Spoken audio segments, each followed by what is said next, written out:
zaman. It's just a simple symphony or a painting, whatever. It's a natural path that spans infinitely, but my world is crumbling. Let it collapse into the abyss. In the midst of summer it won't exist. This emptiness, it's just a blank slate, waiting for a painter to interfere. It's quite complex, but what I know.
Flowers that bloom in the darkness.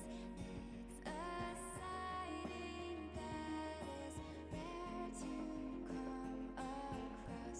Nobody seems to have noticed that the power that could be bestowed is lost, riding through the twilight. This armory protects my heart.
constantly changing.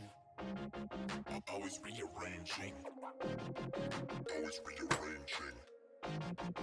Always rearranging. That is constantly changing. Always rearranging. Always rearranging.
Constantly changing, always rearranging, always rearranging, always rearranging.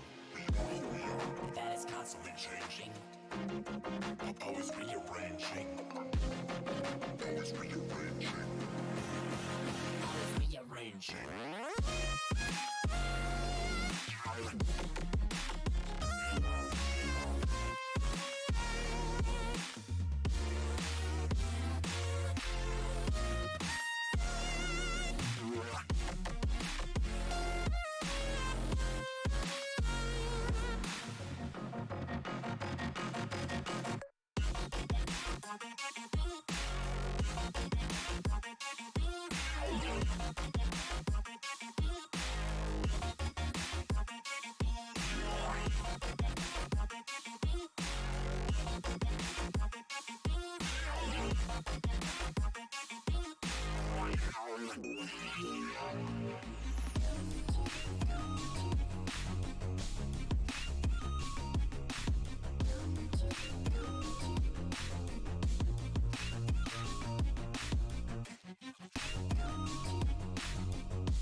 Hello and welcome to week 11 of the SSBL. I am Whitney, aka Chicken Sandwich, on the call tonight.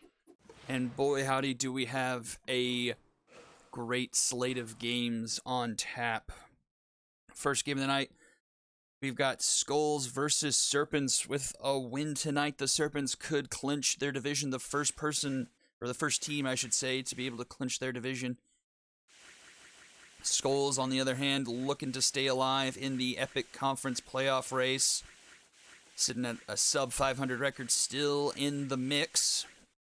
Then we go to Lumberjacks Vikings. Vikings, off a 2-0 week, lead their division and look to distance themselves even further in their division race against the Lumberjacks, who are also akin to the Skulls, looking to bolster their playoff positioning. They're 500 on the season and are in the mix for a spot. Then we go Dragons, Walkers, both teams on a 1-3 skid. Dragons looking to stay in the mix of the division title race. Walkers, on the other hand, looking to stay in the playoff hunt. Then we finished off the night with Moonshots and Overdrafts. Big divisional battle here. Moonshots could, for all intents and purposes, with a win tonight, very well clinch that division. I don't think mathematically, but with looking at what the Overdrafts have left on the season, it, for all intents and purposes, probably would be a clinch. Let me double check these lineups real fast, and we will get into game action. I'll be right back.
Whoa, why is...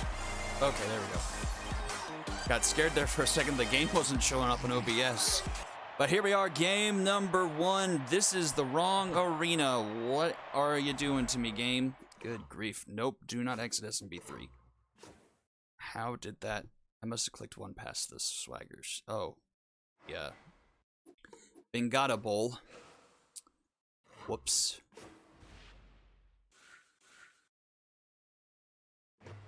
Okay. That was right. Sam Green. That's Devar. This was right, and that's cool. Okay, here we go. Second time's a charm. Hello, Viper Strike. Welcome to the stream, and welcome to game number 1. This time for real. The Serpents and the Skulls of Rock.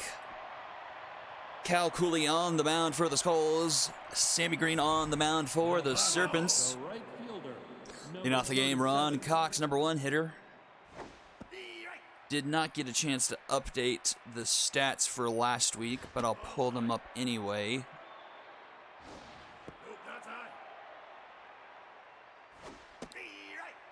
Got batting leaders, and we're going to pull up the Skulls and Serpents as Ron Cox pops this one behind home plate, and it's got for out number 1. Serpents, Skulls. Arrange that alphabetically. See, Caramel Apple, her second season playing for the Serpents. Hitting .306 on the season, but she's going to pop this one up behind home plate as well. And Warden Campbell makes the catch for out number 2. That's going to bring up Pete Za, one of the big hotshot rookies this year so far. Having himself a mighty fine season, hitting .400.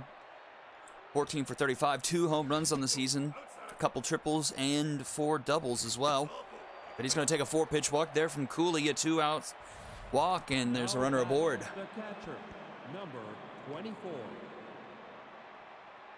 Doesn't show that I've dropped any frames, but let me know if it's looking rough for anyone else. It looks good on my end, it says. That's going to get best by the pit catcher, and the runner's going to be safe at second. So pass ball leads to runner in scoring position here for Blast Harchees. Excuse me, Big McLarge-Huge. He fouls one off. It's 2-2 count here. That one misses inside, full count. This is a grounder. Randy Raskeller with this diving catch. The throw to first in time. Randy Raskeller keeps the Serpents off the board with a good play. And we go to the bottom of the first. It's Jadinklich Morgoon, Ding Dong, and Brock Yellow to lead things off for the Skulls. Fielder, number 78. Sammy Green taking the mound for the Serpents. Let's take a look at what kind of seasons he's had so far. Has had a bounce back season. Season 5 was not kind to him, but has fared better here. Sammy Green coming in with a 2.49 ERA and a 1.29 WHIP.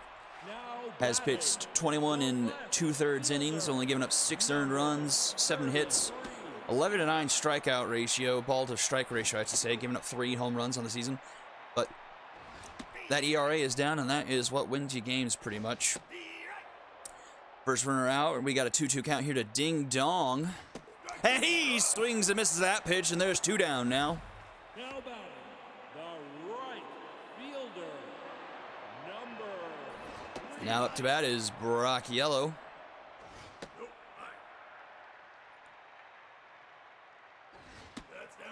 He's got a 2-1 count here. Big swing and miss there, 2-2. And strike 3 called on the inside edge. And Brock Yellow is retired. Nothing doing in the first inning. We go to the top of the second. Now batting, the center fielder. Shalin Devar to lead things off here. Playing center field. That center field position for the Serpents this season has been a bit of a revolving door. It's been Devar at some points. It's been Jerry Briggs. Back to Devar. As Devar hits this one through the right side of the infield, and we have the first hit of the game. Now batting, the shortstop. That brings up Yeti number Olson. 7. One on, nobody out here in the top of the second.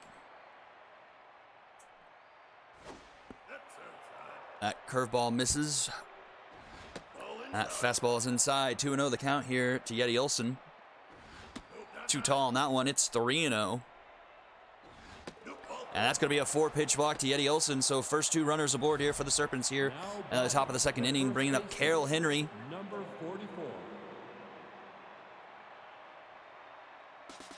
Runners are going to be going swing and a miss. The catcher's going to throw to third. Ball is in the dirt, and both runners are safe. So 2 in scoring position now for Henry. She takes a big hack of that one, but fouls it off. 0-2 the count now. Swung on that one, fouled off as well. This one's hit hard, grounder, and that's going to get under the glove of Milo Dakota at short. And a runner's going to come and score, and it's going to be a 1-0 lead for the Serpents. Now batting, the third baseman, number 11. And that's going to bring up, and that's going to be a line shot to center. Jadinklich Morgoon with a catch. Runner's going to tag. Throw is not even going to be made by Hackett, and that makes it 2-0. The second baseman, number 17. Why isn't Carroll Henry on sheet? That's a grounder up the middle, and that's going to be another base hit for the Serpents. 2 on, only 1 out here.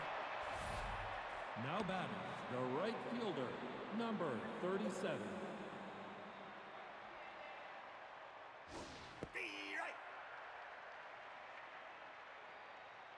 Well, I don't know why that's happening. She shouldn't have changed teams. I'll have to figure that one out later, but 2 on, nobody out, and a 2-0 lead for the Serpents already here in the top of the second. This one's flown out to the left.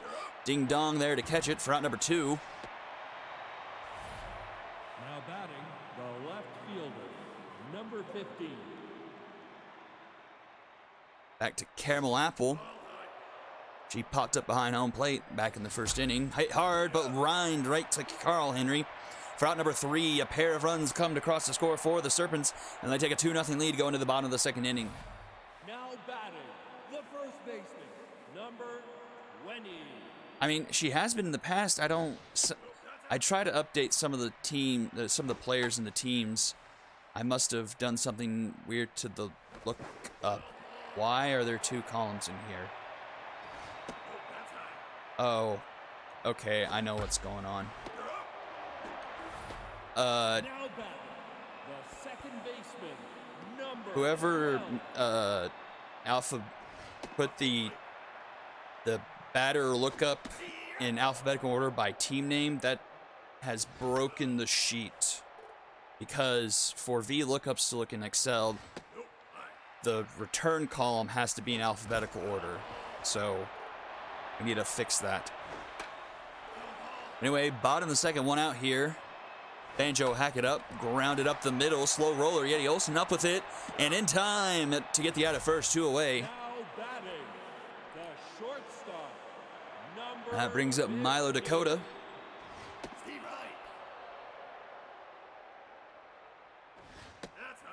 1-1 the count. 2-1 now. Checks the swing there, makes it 2-2.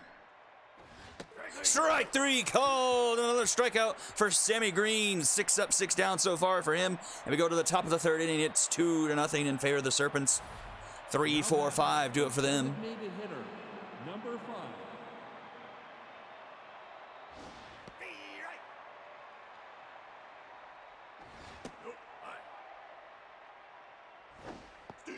Big swing the miss there. 1-2 the count here to Pizza. Slow roller grounded to Carl Henry. He scoops it up and takes it himself route number 1. Now batting, the That brings up Big number McLarchuge. 24. McLarchuge so far today 0 for 1.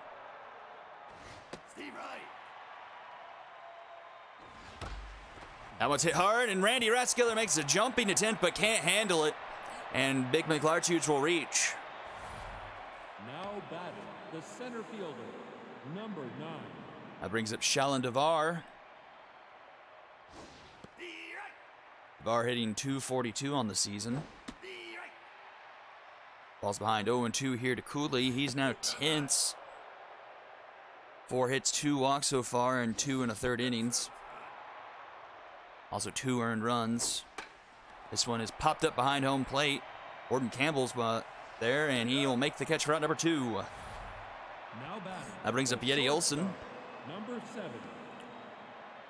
It's weird. It's like she's the only one that's missing on here, and it's really bugging me why this has happened. This one's thrown, and that is in time. Big McLarchuge is gunned down, and we head to the bottom of the third inning. Campbell, Yellow, and Rathskeller with their first plate appearances of the day to start things off for the Skulls. Number 18. It's probably confused Carl and Carol Henry, and it's not distinguishing a difference between the two, if I'm guessing. I'll fix it later. That one's fouled off. It's an 0-2 count here to Warden Campbell. Swung on. It's a blooper, and that's going to be fouled off as well. Swung on. Slow rounder to second. Leon Morrison up with it in time at first for out number 1. Now batting, the designated hitter, number 4. Slow boy Sealand isn't. Big McLarchuge pretty fast. At least I thought he was. Here's Buzz Yellow. Rock Sun entered into the starting lineup for the Skulls last week, I believe. Playing designated hitter and hits this one into the gap, into left center. That's going to get down and one hop off the wall. That's going to be a 1-out double for the Skulls. And Buzz Yellow. Now batting, And that's going to bring up Randy Rathskeller. Breaks up the perfect game. 14. Only threw 7 outs, so not much loss there. First runner to reach for the Skulls. Sammy Green still locked in, though.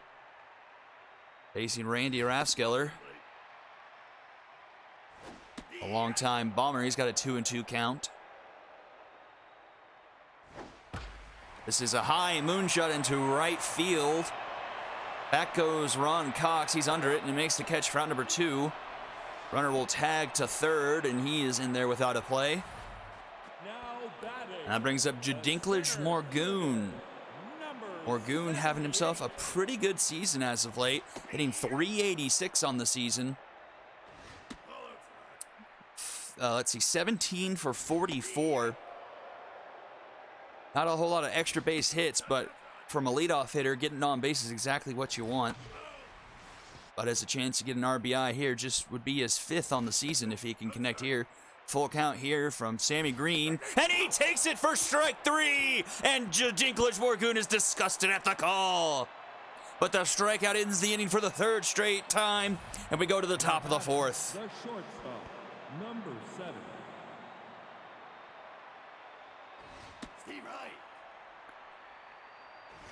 Eddie Olson with his 2nd plate appearance. He drew a walk last time up and puts a charge in this one into left center field at the track, at the wall. It's going to be off the top of the wall. The shielding from the bullpen kept it in the park. And it's going to be a leadoff double from Yeti Olson. Now batting, the first baseman, number 44. That's going to bring up Carol Henry, daughter of Skulls first baseman Carl Henry.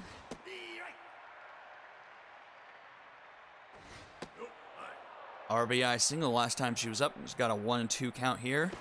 Goalie checks on Yeti Olson, but he's back in time. Slung on, slow grounder over to the first base side. Carl is up with it. Gets it to Cooley in time, who covered, and there's one away. Number 11. Runner advances to 3rd here for Randall Wall. Has a sac fly. Chance for another one here if she can make good contact. Infield playing in, trying to cut down the run. 2-1 the count here to Wall. She pops this one up into the left side. It's going to be foul. Makes the count 2-2. Another one that's going to find the foul territory over on the 3rd base side. Swung on, infield playing in. Randy Rathskeller can't handle it. The throw is to home, not going to be in time, and the run is safe. It's 3-0 Serpents.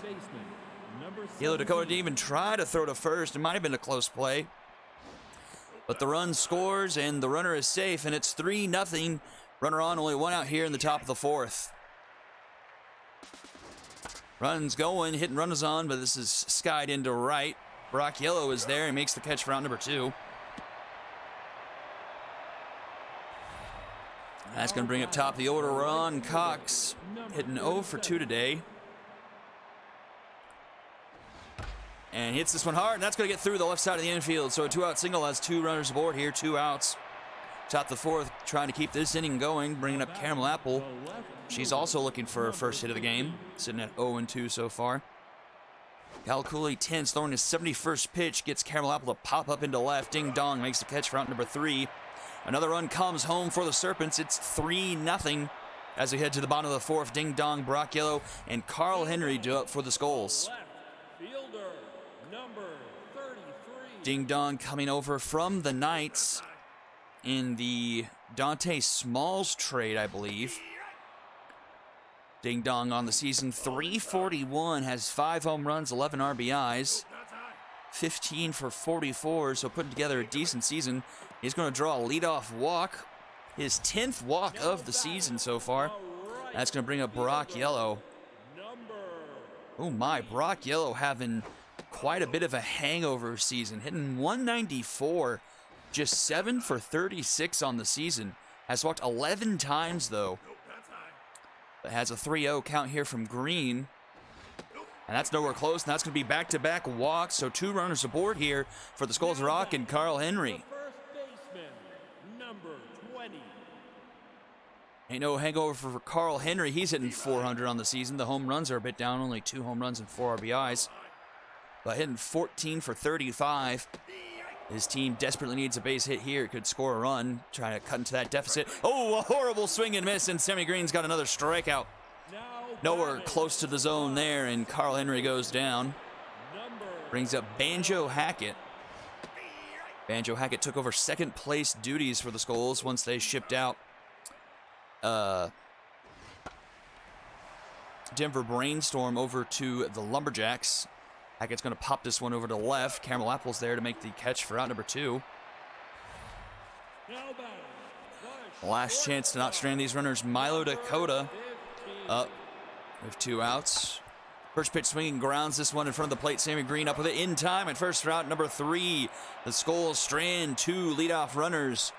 And we go to the top of the 5th, still 3-0. Now batting, the designated Pizza up, 0 for 1 so far today. He's drawn a walk. Cal Cooley still on the mound. Still tense. 4 innings pitched so far for him. 7 hits, 2 walks, 3 earned runs on the day. Hasn't been that successful of a day. Throwing 75th pitch here. A 1-2 count here to Pete Zaw. That one's well outside. 2-2. Zaw checks his swing, makes it a full count.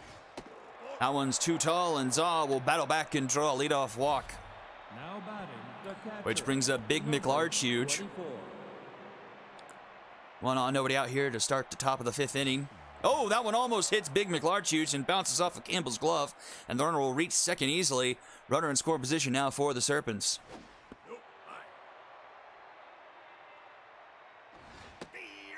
That one finally finds zone. It's a 2-1 count to Big McLarge. Inside, 3-1. And that one is too tall, and that's going to be a walk for McLarge. Now batting, the center fielder. Now. And that's going to do it for Cal Cooley. In comes Ahi Jugo. He inherits a bit of a jam with 2 runners on. Nobody out here in the top of the 5th inning. Trying to keep his team into it. Already down 3-0. Up comes Shalon Devar, 1 for 2 on the day and fall behind 0-2 in the count. Swung on into foul territory. Brock Yellow making his way over and is going to make the catch for out number 1. Runner's going to tag from third and just get in there in time. Is Pete Zaw tagging. That puts runners on the corners now for Yeti Olson. Infield playing in once again. Let's see if it turns out better for the Skulls defensively than it did last time. Quick 1-1 count here to Olson. 2-1 now. That one swung on, popped into shallow right center. Jadinklage Morgoon makes the catch. Runner's going to score easily. No throw to home will be made to force a play, and it's 4-0 Serpents. Number 44. Runner stays put at first. 2 down now here in the top of the 4th inning. Carroll Henry pops this one into the dugouts. Makes it a 1-1 count. Jugo checks on Big McLarge, but he's back in time. Pitch out. 2-1. That curveball's nowhere close. 3-1. This one's hit hard up the middle. Milo Dakota's able to backhand it and get the throw in time to first for out number 3. Another run comes home to score for the Serpents. They push their lead out 4-0 here into the bottom of the 5th inning. 7, 8, 9 do it for the Skulls. Warren Campbell 0 for 1 and 10th so far. Giving up a couple of passed balls that's led to runners advancing. Sammy Green still locked in. 5 strikeouts on the evening while giving up 1 hit and 2 walks so far through 4 innings pitch. Pitch count, though, a little high. He's thrown 76 pitches here through 4 1/3. Now batting, the designated hitter. That brings up Buzz Yellow.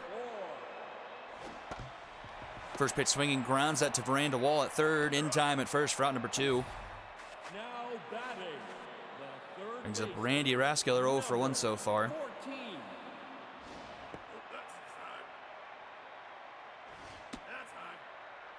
Quick 2-0 count to Raskeller. Swung on that one. That's going to drop into left for a 2-out single. So runner aboard, and we're going to go back to the top of the order here. Jadinklage Morgoon, 0 for 2 on the day.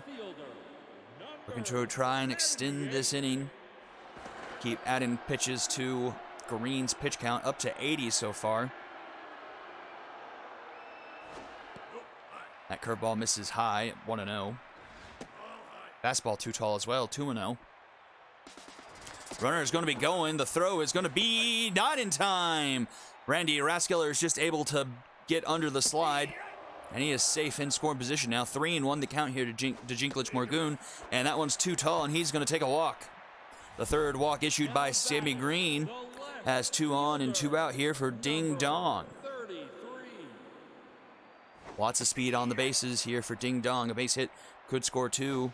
Runners will be going on contact, but that's not going to do it. Pop up just at second plate. Leon Morrison is going to make the catch here for out number 3. Skulls leave another pair of runners stranded as we go into the 6th inning. 8-9-1 do it for the Serpents. They still lead 4-0. Now batting, the third baseman, number 11. Ahi Jugo back on the mound. First pitch swinging his wall. That one's lined down the third base line. Randy Rathskeller is up with it in time at first for out number 1. The second baseman. That's going to bring up Leon Morrison. He's 1 for 2 today. That's a single. Takes the first pitch, strike low in the zone. Swings on that one. Slow roller to Hackett. He's up with it. And in time at first for out number 2. Now batting. Back to the top of the order, Ron Cox, 1 for 3 on the day. First pitch swinging he is, and that's grounded to Carl Henry. And he'll step on first himself for out number 3. So a quick inning of work for Jugo. We go to the bottom of the 6th. Skulls still trail by 4. 3-4-5 due up The right. here in the home half of the 6th. Number 3. This could be Green's last inning of work as his pitch count is quite high, but gets a quick pop-up of Brock Yellow. Over to the first base side, Carl Henry makes the catch for out number 1. Now batting. Brings up Carl Henry. He's 0 for 2 on the day.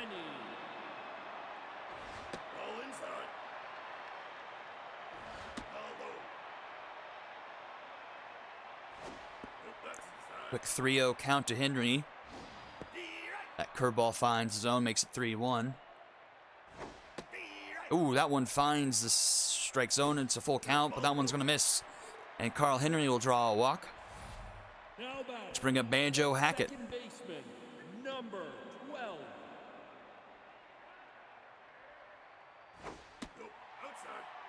So a bit more of the same from Sammy Green.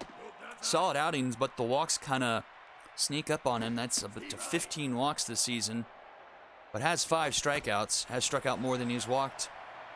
This one's popped into left. Caramel Apple makes the catch for out number 2. Now batting. That brings up Milo Dakota. He's sitting at 0 for 2 today. Dakota hitting .351 on the season. Looking to try and keep this inning going for the Skulls. They still have yet to push onto the scoreboard. They're getting shut out here by Green. His velocity is in the red now at 103 pitches. This will probably be his last batter.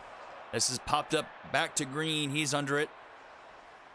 He's going to make the catch for out number 3.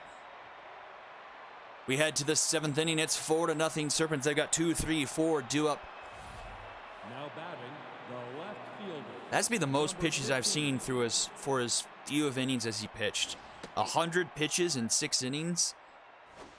I mean, not that he not to detract from the game he had.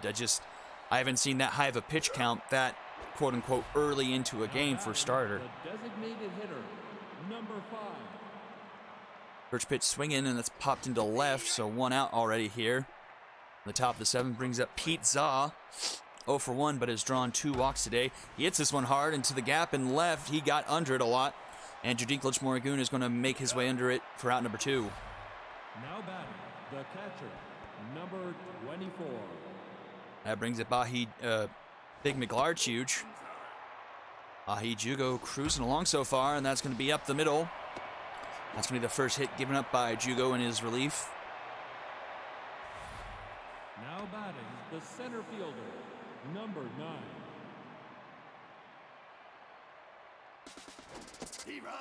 McLarge is going to try and steal again. He's going to be out again.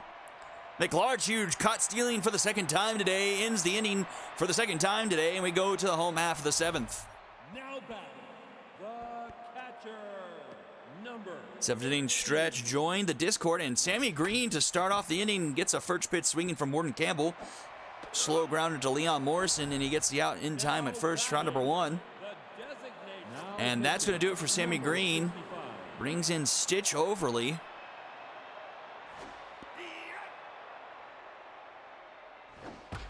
And this one's hit well into the gap. That's going to get down. That should be extra bases. Another double for Buzz Yellow.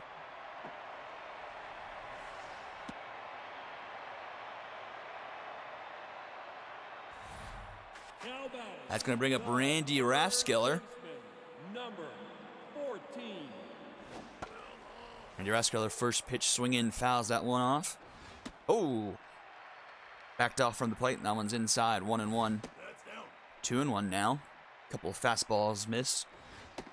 That one misses as well. 3-1 the count now. That one's hit hard, grounded to Yeti Olson. That's going to be in time at first for out number 2. Now batting. That brings up Jadinklage Morgan. First pitch strike called high in the zone. This one's hit hard, and that's going to be over the head of Yeti Olson. He doesn't even make a jumping attempt. And that's going to bring the runner home to score. It's going to be 4-1 Serpents. Now batting. A surprising non-jump from Yeti Olson, who has made those plays with relative ease so far this season. Allows the first run to come across for the Skulls. Makes it a 4-1 ball game here with 2 outs in the bottom of the 7th inning. That brings up Ding Dong. Quickly gets ahead in the count. 2-0 and hits this one high and deep into left. And it's going to be gone! Ding Dong with a 2-run shot. And all of a sudden it's 4-3. To straightaway left goes Ding Dong. And just like that, we've got ourselves almost a brand new ball game.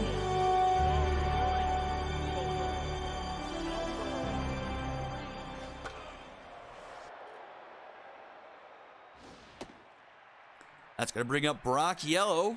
0 for 2 with the walk so far today. 2-2 here.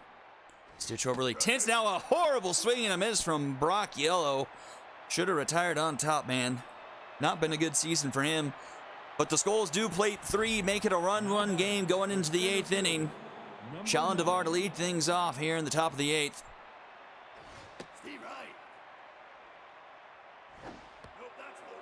1-1 the count here to Devar. Swings on that one, but fouls it off, makes it 1-2.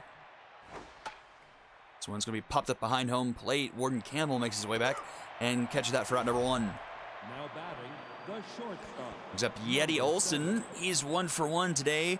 RBI double and a walk. But a bit of a defensive gaffe from him. A ball that could have easily been caught, but he makes up for it with a double himself into the gap. But a misplay by him defensively allowed the Skulls rally to happen. But is trying his best to make up for it offensively. Has himself in scoring position here for Carroll Henry with only 1 out here in the top of the 8th.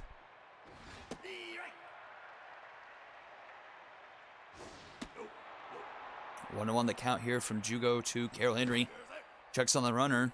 He's back in time.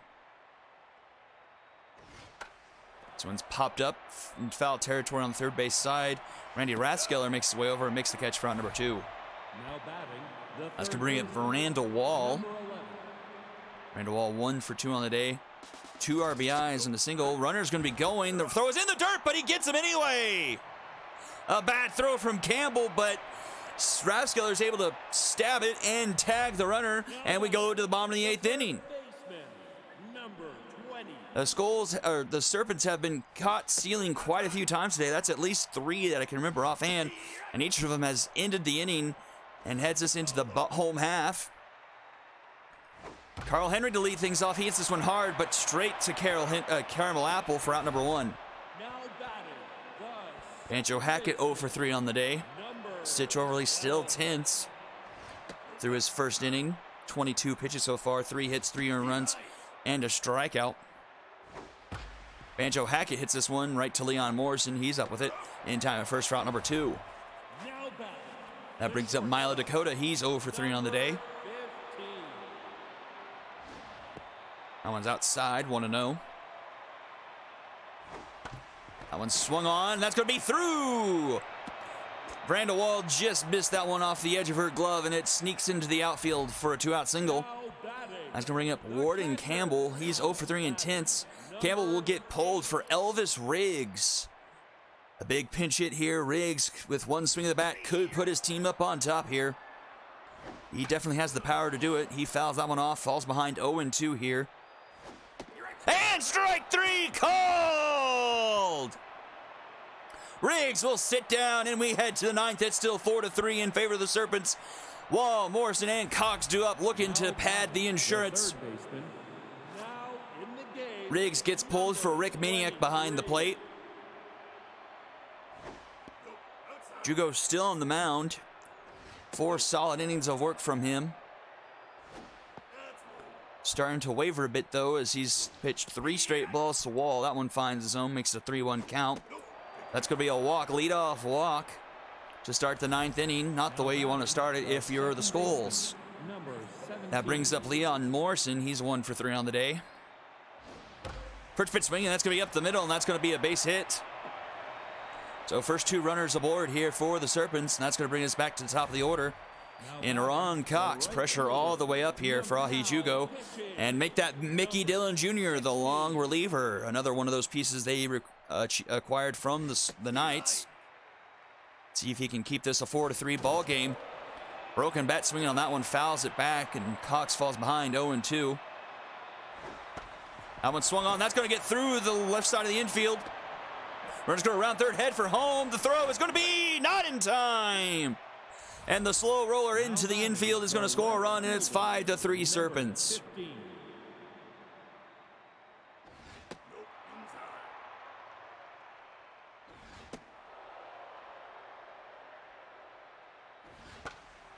Caramel Apple up now. She pops this one behind home plate.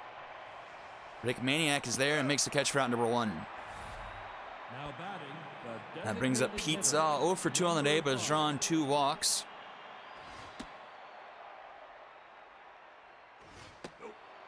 Quick 2-0 count here from Mickey Dillon Jr. to Zaw. Finds his own there, makes it 2-1. 3-1 now. Hit hard, and that's going to get down into right. Brock Yellow scoops it up. The throw is going to be to home. The runner's going to round third, and that's going to be not even close, and it's going to be 6-3 Serpents. Now batting, the catcher, number 24. Runners advance to scoring position here. It looks like they're going to intentionally walk Big McLarge to load up the bases, get the double play into effect.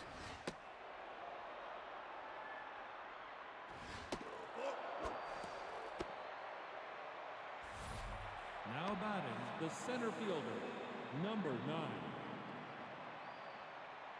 Bases loaded now for Shalon DeVar. Mickey Dillon Jr. in trouble here. 1 out, and has given up 3 base runners, 2 hits, and a walk. Has not done what his manager wanted him to do. 3-1 count in order to put DeVar. The pitch is going to be in there for a strike, makes it a full count. That one's fouled off, protecting the plate. Remains full count. And that's going to miss, and that's going to walk in a runner. It makes it 7-3. Now batting, the shortstop, number 7. Roll inside.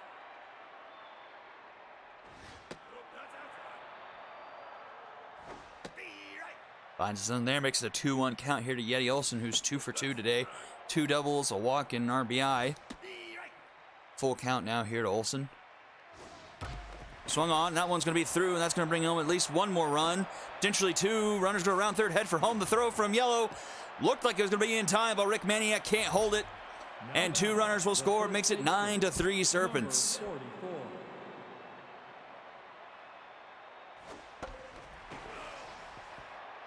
Brings up Carol Henry, she's 1 for 4 on the day. Falls behind 0-2. Swings on that one, slow roller up the middle in time at second for 1, but the Dragon special is not turned. Only gets the runner at second. Runners now at the corners here for Miranda Wall. Steve Wright. Slow grounder, Henry makes the snag and steps on first, and the inning mercifully comes to an end. But the Serpents get insurance in 5 runs. They now lead by 6 heading to the bottom of the 9th. Skulls need a big rally here. Stitch Overly still tense coming in to try and finish this game off in the 9th inning. Falls behind 2-0 to Buzz Yellow. Finds his own there at the bottom edge, 2-1. That one through the hands of Buzz Yellow, 3-1. Full count now. Swung on line to Veranda Wall for out number 1. Now batting, the third baseman, now pitching. That's going to do it for Overly. Ball handed over to Tough Beifong to the last couple outs.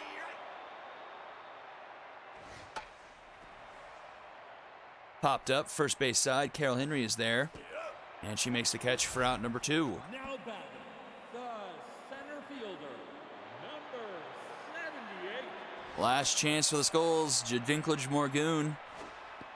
1 for 3 today. Single walk RBI. That's going to be hit up the middle, and the game continues. Just under the glove of Yeti Olson. Brings up Ding Dong. His 2-run shot made it a game, but his defense could not keep it that way.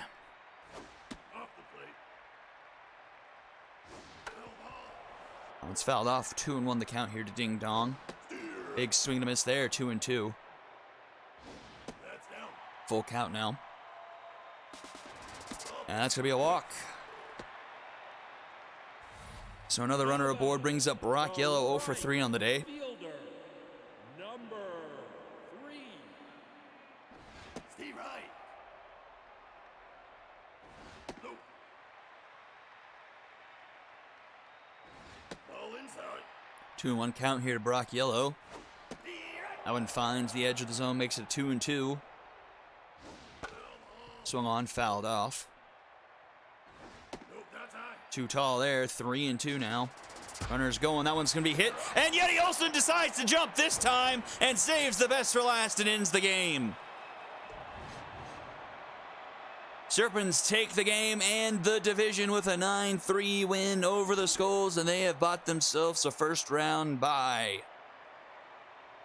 Did I say Skulls? Serpents. Serpents do that. Let's see, Yeti Olson 3 for 3, Ron Cox 2 for 5. Let's see, 3 RBIs for Olson, a few others spread around. Not a whole lot doing offensively for the Skulls. Jingles Morgoon with 2 hits. Pair hits for Buzz Yellow as well on the shot by Ding Dong. Sammy Green with an excellent performance. 5 strikeouts, 4 walks, and 6 1/3. No earned, only 2 hits given up. Stitch Overly got into a little bit of trouble, but his offense bailed him out.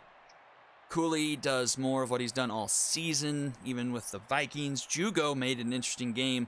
Gets tagged with those 2 earned runs as Mickey Dillon Jr. inherited them, but could not retire them.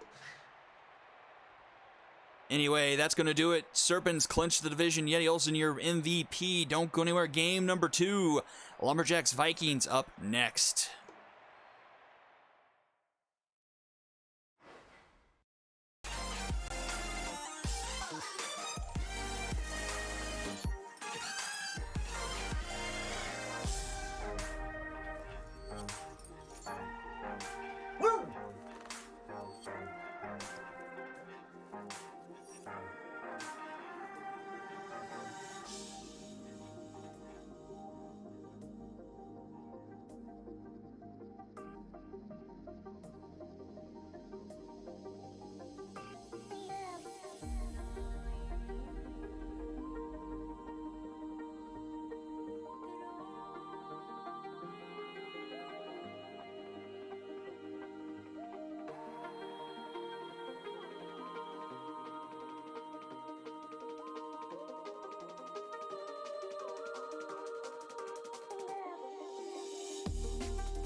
Now batting, the center fielder, number 1.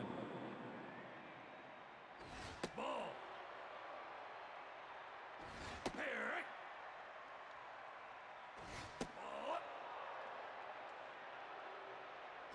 Here. Here I out. Now batting, the second baseman, number 6. Follow. Here. Outside. Let's go. Double. Double. Shoot, I am muted. Darn it. Good call. Anyway, game number 2 just as important as Now game number 1. Lumberjacks designated hitter, coming to the game 6-6, tied for the last playoff spot in the heroic with the Walkers. And Vikings, coming off a 2-0 week last week, lead their division, look to stay on top of it. Uh-oh, Noodles Nunez can't apply the tag, but gets the throw to first in time to get the second out of the week, the a left day, fielder, or game, whatever. number 34. 2 down, runner in scoring position, though, here for Buck Ball.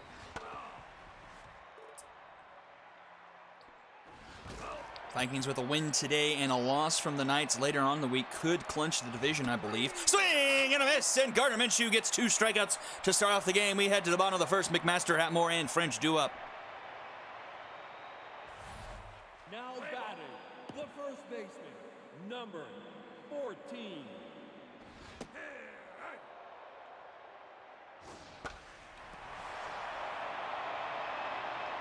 High fly ball into deep right. Archie Conroy makes his way back and catch it for out number 1. The designated hitter, number 17. Brings up Kawhi Hatmore. He's first pitch, bringing a diving stop by Paula Reed. And the throw in time to the covering Heimerdinger for out number 2. Now batting, Good play by Reed to rob a base hit. fielder, number Brings up 40. Judd French. Judd French. 1-1 the count here. That's going to be a slow tapper on the right side of the infield. Jose Strangel up with it. Cannot make the throw in time, so French reaches. The right fielder, Brings up Vicky Marshall. number 37. These two teams, if you remember, played late in this year last season as well. I believe it was a game 15, actually, for the division title. Lumberjacks won it in a 1-0 game, in extra innings nonetheless. I believe it was Tank Tygo who hit a walk-off home run. Judd French is going to try and steal, and he's in there safe. 3-0 count to Vicky Marshall, though. He's going to go for third. Oh, and he's safe. Marshall's walked, so that puts runners on the corners here for Donnie Driver. Number 47. That game also involved a 3-run home run rob. Oh, a swing and a miss there. Another runner is going to try and get in scoring position, and Barco doesn't even try to apply the tag. Marshall's in there, so 2 in scoring position here for Driver. And it's 3-1 count to Driver. Hammond finds the edge of the zone, 3-2.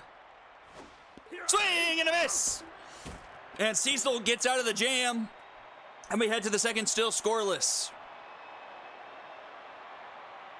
Conrad, Barco, and Callens due up. The right fielder, number 4.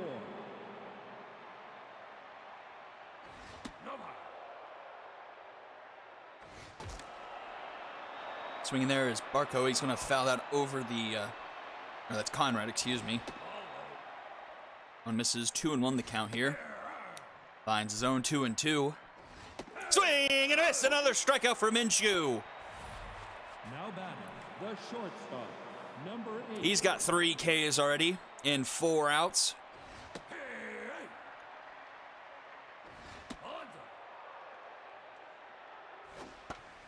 This one's going to be popped up. Won't be a strikeout, but it looks like it will find the glove of Noodles Nunez.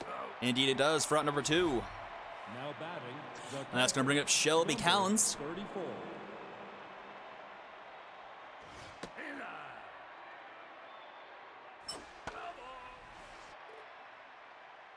Foul this one off, makes it a 1-1 count. She's going to hit this one into center. That's going to get down for a 2-out single.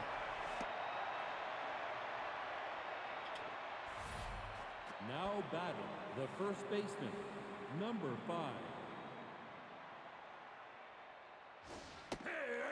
First pitch straight to Paula Reed. That one misses inside. Too tall there. 2-1 the count here. Paula Reed hitting 163 on the season. Been a bit of a struggle for her. Finds his own there, and the count runs full.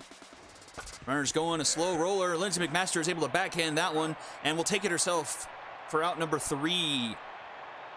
Lumberjacks can't do anything with the 2-out single, and we head to the bottom of the second, still scoreless. The second baseman, Noodles Nunez up now. 11. Let's see, Noodles Nunez in 289 on the season, 11 for 38. 2-1 the count here from Cecil.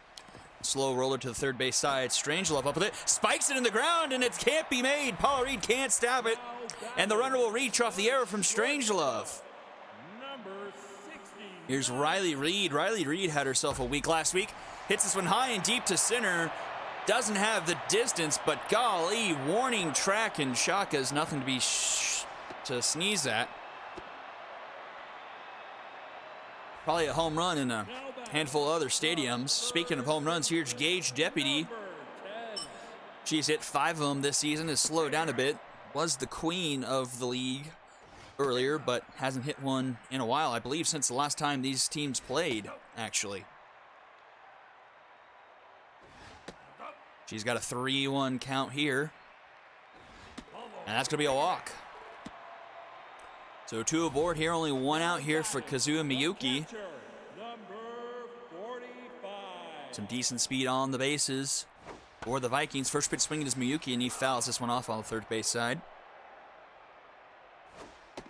That one's too low, makes it a 1-1 count. That one's outside, 2-1. Swing and a miss, and that's 2-2. Slow roller, Jose Strangelove up with it. In time at second for 1, but not in time at first for the Dragons special. Now batting. Only the out at second. What is Kazuya batting? Miyuki is batting .324. He is 12 for 37 on our stat sheet.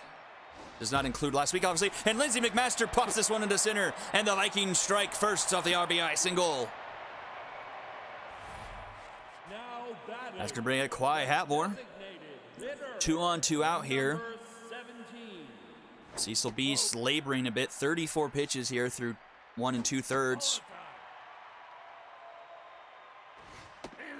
Inside, 3-0 count. Checks his swing there. Strike anyway. Ooh, so is that one. Full count now. Runner's going. Oh, that takes a weird hop. Phil Barco Jr. collects it and is able to get the throw in time for out number 3. A good play by Phil Barco, able to get it off the weird hop and gets it for the out to end the inning. Vikings do strike first, though. They take a 1-0 lead going into the third inning. Jose Strangelove up, already tense now after the error. And that runner did come around to score. 1-2 count here to Strangelove. Swing and a miss. And Minshew's got his 4th strikeout of the game. Now batting, the center fielder, number 1. Back to the top of the order, Speedy Gonzalez up now.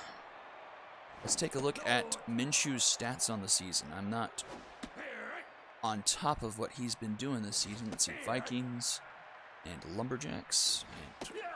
And that's another strikeout. 5 Ks already on the night for Minshew. The second baseman, number 6. Came into the game with only 7 on the season, has almost doubled that here in 3 innings of work. That's hit hard, and Lindsay McMaster snags that for out number 3. To the bottom of the third we go, 3, 4, 5 due up for the Vikings. Let's take a look at Cecil B's stat line. Cecil B, 18 and a third innings this season. 10 earned runs given up for a 4.91 ERA. A bit of a hard luck as his whip's only 1.2. 10 strikeouts to 4 walks, 2 home runs given up, 18 hits on the season. So it's just been a bit of bad luck for him because that whip doesn't really indicate that level of earned runs. Judd French up now, 2-2 the count here. That's going to be a slow roller to Denver Brainstorm. He's up with it in time at first for out number 1. Now batting, Up comes the Vicky right Marshall. fielder, number 37. Mickey Marshall 351 on the season, not including last week. Andre. He's drawn a walk here today so far.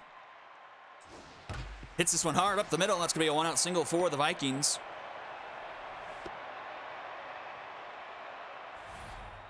Now batting, Hayes said that Strangelove looks like Waluigi. number 47. Okay.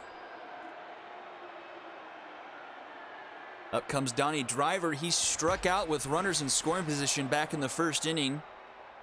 Looking to fare a bit better here. He's got a 1-1 count. 1 on, 1 out here in the bottom of the third. Runners going. And in there in time. Throw from Callens was just a bit late. So another one in scoring position here. 1-2 count to Donnie Driver. That's going to be through left side of the infield. It's a fast ball. Buck Ball is able to scoop it up. Runner is going to stay put at third. That was hit pretty hard. Now Let's batting, put runners on the corners now here for Noodles Nunez. Chance for the Vikings to put a couple more runs up on the board. First pitch too tall. This one's hit hard into the gap, and that's going to bring home at least one. It's going to one hop off the wall. Runners rounding third, headed for third, rounding third, headed home. And the throw is not going to be in time, and the Vikings go up 3-0 off the RBI, 2 RBI double from Noodles Nunez. number 69. That's going to bring up Riley Reed. Runner on second here, only 1 out. She's first pitch swinging, fouls it off. Cecil B now tense. Nobody. That one's too tall, 1-1 the count. That one's in there, 1-2 now. Cecil B checks on the runner, he's back in time. Too tall, 2-2 the count now. Swung on, and that's going to be up the middle. Riley Reed continues her hot streak. Runners rounding third, headed home. The throw from Sweden Gonzalez is going to be cut off by Paula Reed, and the run scores without a play. It's 4-0 Vikings. Third baseman, Up comes Dage Deputy now. I think we have batted around the lineup, Ball outside. Ball high. or at least batted through it at very least. This one's hit into left. Buck Ball makes his way back and has caught that for out number 2.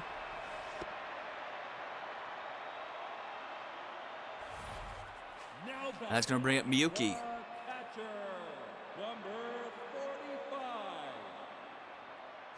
He hit. Right. 1-1 count here to Miyuki. Ball. Inside, 2-1. Swung on, slow grounded to second. Denver Brinks were up with it and plenty of time to get it to first in time for out number 3. 3 more runs for the Viking. They push their lead 4-0 as we head to the 4th inning. Tygo, Buck Ball, and Archie Conrad due up Now for the batting, Lumberjacks. the designated hitter, number 10. Minshew on the mound, locked in. 5 strikeouts through 3 innings so far. This one's hit hard. Riley Reed with a diving catch for out number 1. Robs take Tygo of extra bases. 34. Buck Ball, first pitch swinging right back to Minshew. He's up with it in time at first for out number 2. Now batting, the right fielder, number 4. And that's going to bring up Archie Conrad. Inside. Ball up. Hit. Big swing and a miss there. Makes it a 2-1 count here. This one's hit high and deep into left center. It's carrying, and it's going to be over the wall. A home run from Archie Conrad puts the Lumberjacks on the board. Makes it a 4-1 ball game. 4-26 to left center. Now batting, the shortstop. That one just eked number over 8. the wall, and Minshew is down to neutral. Bit of a harsh second hit. Inside. 5 strikeouts. Get punished back down to neutral. A quick 3-0 count here to Phil Bartko. That's a 4-pitch walk. Now batting, Brings the up Shelby catcher, Callan. She's 1 for 1 on the day. 34. Minshew's pitch count 55 so far. Trying to get through the 4th, and he will, looks like here. Slow roller to Reed. In time at first for out number 3. So the Lumberjacks get up on the board with the solo shot from Conrad. Make it 4-1 going to the bottom of the 4th. Top of the order do it for the Vikings. Now batting, Lance McMaster with an RBI single last time she was up. 14. Cecil B back on the mound. Throwing his 69th pitch to start the bottom of the 4th. Trying to bounce back in this one, but has a tough road to hoe. This one's going to be up the middle. That's going to be a leadoff single from Lindsey McMaster.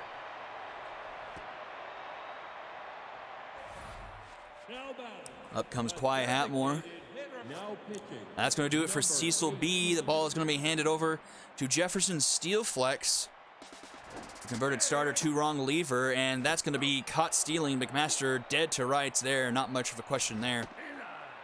Steelflex through 33 and a third innings, a 5.94 ERA, almost 1.6 WHIP, 22 earned runs, 15 walk, 20 strikeouts, giving up 9 home runs on the season. The center fielder, number Pop up there, puts 2 away now in the bottom of the 4th. Judd French with 2 away. Quick 2-0 count. Skies this one to left. Back goes Buck Ball. And he makes the catch for out number 3. So a quick inning of work. Heads us to the top of the 5th inning. 8-9-1 do it for the Lumberjacks. now batting. Never finished reading off Gardner Minshew's stats. He's pitched 15 innings this season, giving up 5 earned runs for a 3 flat ERA, 1.33 WHIP. As coming into this game, an 8-7 walk to strikeout ratio. This one's up the middle, and that's going to be leadoff runner aboard for the Lumberjacks to start off the top half of the 5th. I'll choose what word I want to use eventually. That brings up Jose Strangelove. 0 for 1 so far. Tense with the error back in the 2nd inning. This one's up the middle. Noodles Jr. is able to snag it. Can't turn 2, but gets the runner out at first. A nice slide prevents that from trickling into the outfield and gets an out of it. Runner does advance. Nasty forkball there. First pitch strike to Speedy Gonzalez. He swings at the next offering, falls behind 0-2. Swing and a miss, and another strikeout for Gardner Minshew. He's up 2-6 on the afternoon. Number 6.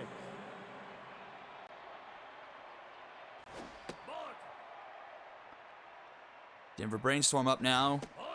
Runner in scoring position. Minshew finds his own there, makes it a 2-1 count here. Takes another one, makes it a 2-2 count. Swing and a miss, and another strikeout for Minshew. He's doubled his season total tonight. To the bottom of the 5th we go. Vicky Marshall to lead things off for the Vikings. Number 37.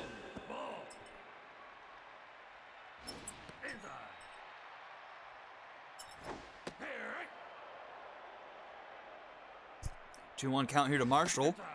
Checks her swing there, makes it 3-1. That should be a leadoff walk for Vicky Marshall.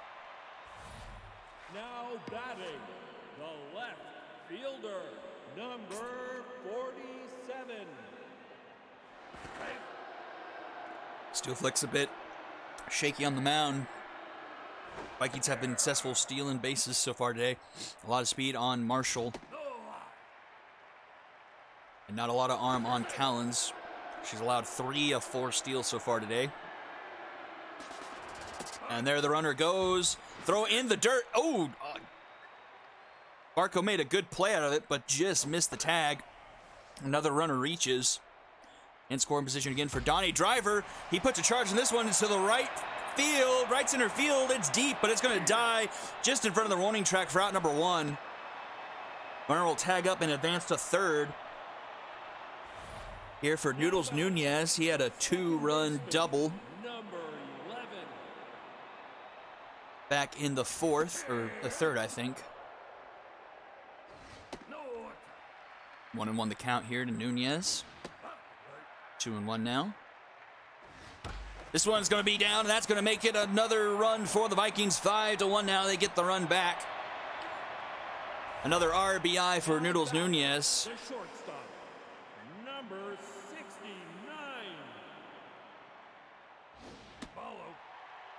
Brings up Riley Reed. 1-on-1 out here in the home half of the 5th. Steelflex struggling. Well, not too bad. A hit, a run, a walk through 1 1/3. Riley Reed looks like she's going to bomber special this one into left center. And that's down. Runner's going to cheekily run for 3rd. Speedy Gonzalez doesn't even throw it to 3rd. And the runner will be safe without a throw. So runners at the corners. Only 1 out here for Gage Deputy. Swing and a miss out of pitch Almost in the dirt. Misses high, 1-1 the count. Ball outside. Outside, 2-1. 3-1 now. Ooh, checked her swing on a pitch right down Main Street. Remains a full count after fouling off another one. And this one will find the gap, and that's probably going to clear the bases. Gage Deputy with a 2 RBI double, and it's 7-1 Vikings. Now batting, the catcher, number 45. Up comes Miyuki, still only one out here in the home half of the fifth, and that one's going to be up the middle. Speedy Gonzalez with the throw in, keeps the runner at third. So runners at the corners once again now for Lindsay McMaster. She's 2 for 3 on the day, RBI. Steve Flex Tense does get a first pitch strike there on the outside edge. Misses with that one though. 1-2 the count now. Doesn't chase there, 2-2. Swings out of one in the dirt. Only able to get the lead runner out. Run does come home to score, make it 8-1 on the sacrifice. Slow roller and Phil Bartko was not able to have enough time to turn 2. Only gets the runner at second, so 2 outs, 1 on here for Kawhi Atmore. Vikings have scored 4 in this inning. Grounder back to Steelflex. He can't handle it. Stays with it and doesn't get it to first in time. Steelflex's day keeps getting worse. That's put 2 on, 2 out now for Judd French. Are they going to intentionally walk French? That one was an awfully wide. 2-0 the count now. 3-0. They're not giving French a pitch to hit. Did there. He stays off of it. 3-1 the count. And that's going to be a ball low. So that's going to load the bases now for Vicky Marshall, who is locked in 1 for 1. A single, 2 walks on the day. First pitch swinging. That's going to be a slow tapper, but luckily for her, it's going to stay foul. That one's low, 1-1. That one's fouled off, 1-2. Protecting the plate there, fouls another one off. Stays off that one, makes it a 2-2 count. That's going to be grounded right to Phil Bartko. He's up with it. And in time at first for out number 3. They strand the bases loaded, but they do score 4, make it an 8-1 game going into the top of the 6th inning. 3-4-5 do it for the Lumberjacks. The designated hitter, number 10.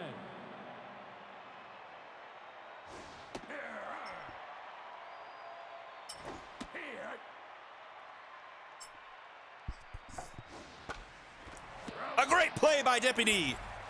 Now batting, the left For only fielder. 30-something fielding, she has been amazing this season. Maybe a little bit too amazing, but it is what it is. This one's hit hard, but looks like Shaka's going to eat it up. Judd French is able to catch up to that one for out number 2. Right fielder, number 4. And here's Archie Conrad. Really the lone blemish so far on Minshew's record today. He had that solo shot. It's one deep to center, but right at Judd French. Only has to take a couple steps over. She gets for out number 3. 3 up, 3 down. We head to the bottom of the 6th. It's still 8-1 Vikings. They got their hot of their order to do up 5, 6, 7.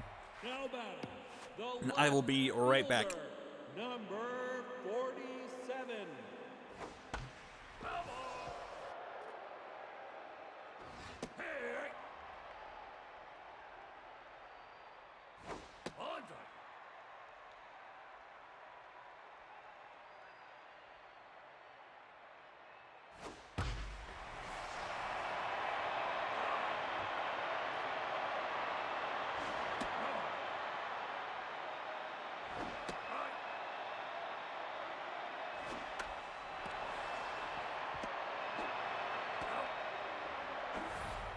Now batting, the second base. Now pitching, number 49.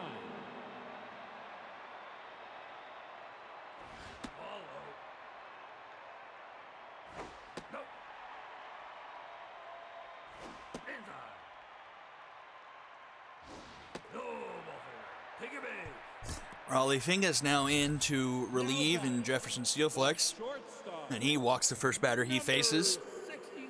Gonna bring up Riley Reed. She's 2 for 3 on the day. 2 singles and an RBI. She gets ahead in the count 2-0. 3-0 now. And this one's hit hard into the gap, and that's gonna be extra bases all the way to the wall. Runner's gonna head for third and round it.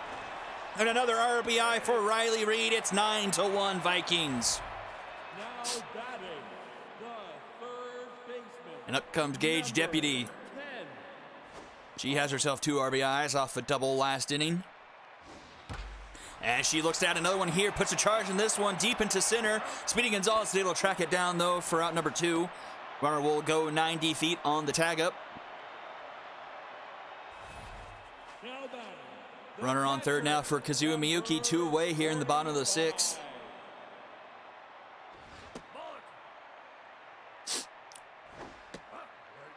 Quick a 2-0 count to Miyuki. 3-0 now. That one's hit. It's going to trend foul. Can Archie Onrad catch up to it? He cannot. A dive there might have caught the ball, but he stayed on his feet. And Miyuki's going to end up drawing a walk to bring up the top of the order, and Lindsay McMaster. number 14.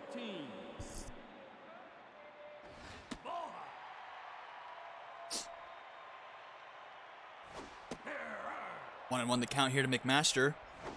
2 singles and 2 RBIs on the day for her. Looking for another one here with runner at third. She got a 3-1 count here. Does she have a green light?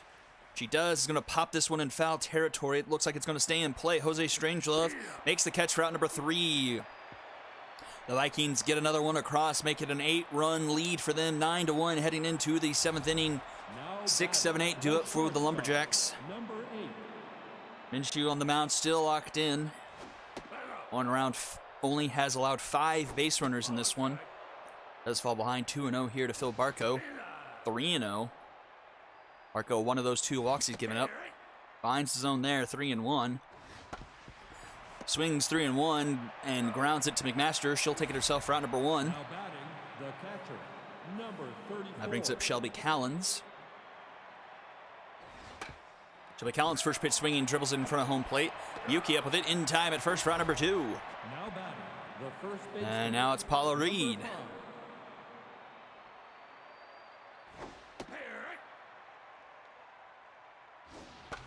Paula Reed pops this one into right. Vicky Marshall is under it. And she makes the catch for out number 3. A quick inning of work for Minshew. Heads us into the bottom of the 7th. It's time to plug the Discord, and I will do so. Now batting, Be sure to join the Discord. Be around for us taking player name submissions for the upcoming Season 7 draft. Kawhi Hatmore puts a charge in this one to start the home half of the bottom of the 7th. And it's going to be over the head of Archie Conrad. And that's going to be a triple for Kawhi Hatmore. Just missed a home run by a couple of feet there. Brings up Judd French. number 42. And Judd French hits this one up the middle through the legs of the pitcher. And it's going to be 10-1 Vikings. Now batting, The Vikings smell the blood in the water. fielder, number They want that division title after they were denied it last season. Outside. One on, nobody out here for Vicky Marshall. One of the few Vikings players today that might not have an RBI. She's got a 3-1 count. Has 2 walks in the day. Takes strike 2 down the middle. Fouls another one off. And hits this one into right. Archie Conrad makes a diving attempt and it can't make it. It goes over him all the way to the wall. French is going to score easily, and it's going to be another triple. 11-1 Vikings. They are pouring it on their division rivals. fielder. Now pitching. Raleigh Finga's day is done. It's up to Lucio Ball now to stop the bleeding. Still nobody out here in the bottom of the 7th. Donnie Driver up. Actually, that first triple was Judd French, not Kawhi Hatmore. 5 or 3. Kawhi Hatmore's 2, Judd French's 3, I think. 2-2 count here to Donnie Driver. Full count. And that's to be a walk. Now batting, the second baseman. We need to keep our eyes out for cycle alerts. Nunez has 2 of the 4 pieces, a double and a single. way in front of that one. 1-1 the count. And hits this one into right. That's not going to put him any closer to the cycle, but that's going to play another run for the Vikings as it's 12-1. Now batting. Are we using the new rule that MLB proposed? What rule is that?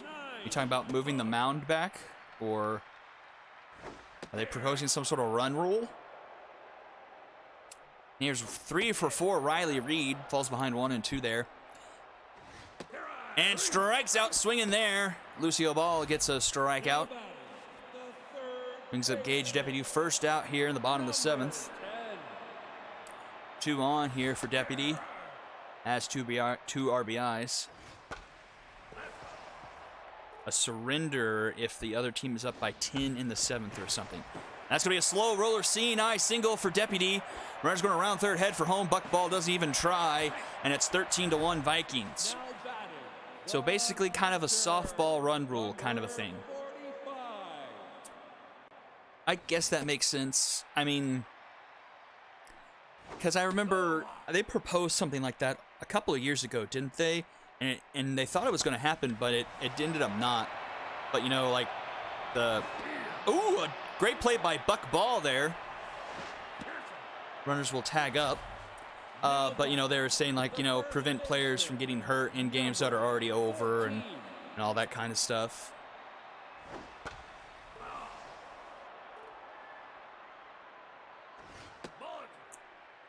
Here's Lindsey McMaster. Runners on the corners, 2 outs here. She's going to pop this one into right. That's going to be out number 3. The Vikings score 4 more, make it a 13-1 lead going in here to the 8th inning. 9-1-2 do it for the Lumberjacks. More or less playing for pride right now. The only thing is, like, I thought about that because we kind of need it for the minors when some of those games get a little bit out of hand, and especially if it's against a team that is, like, awful or doesn't have a whole lot of players. The only thing is, like, we can't, like, there's no menu option for a forfeit or anything since it's CPU versus CPU. And so we would either have to, we have to let the game play out so we can get the stat cards at the end of the game. Otherwise, we have to score it by hand. And I don't think anyone really wants to score it by hand. Oh, Vicky Marshall!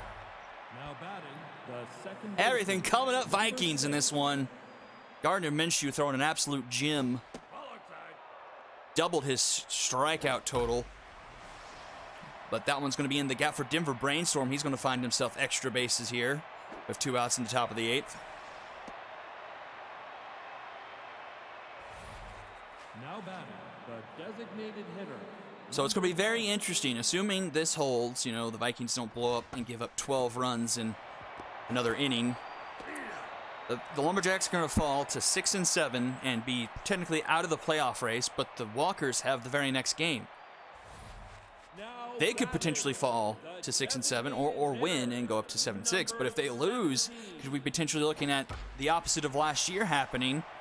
You know, the Epic got in the team with a losing record. Could the Heroic be doing that exact same thing?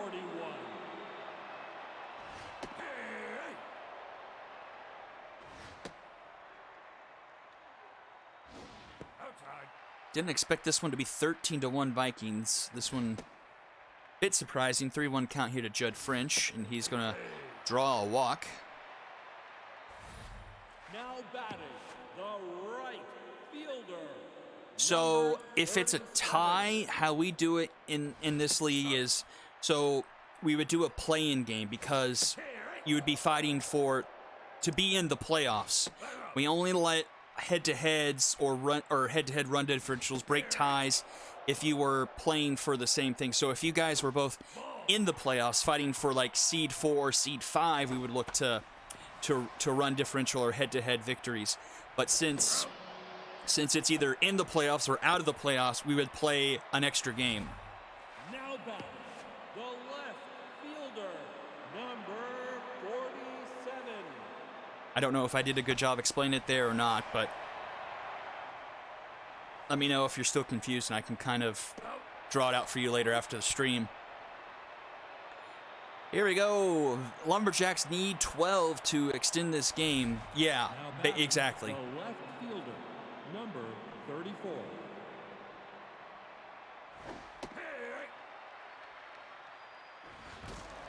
We've yet to have a season where we haven't needed extra games, so Now batting pretty much the assume right in one way, fielder, shape, or form we're probably going to number 4. have that Week 12, Day 3 used in some way, shape, or form, whether it be extra regular season games or we might play the All-Star games.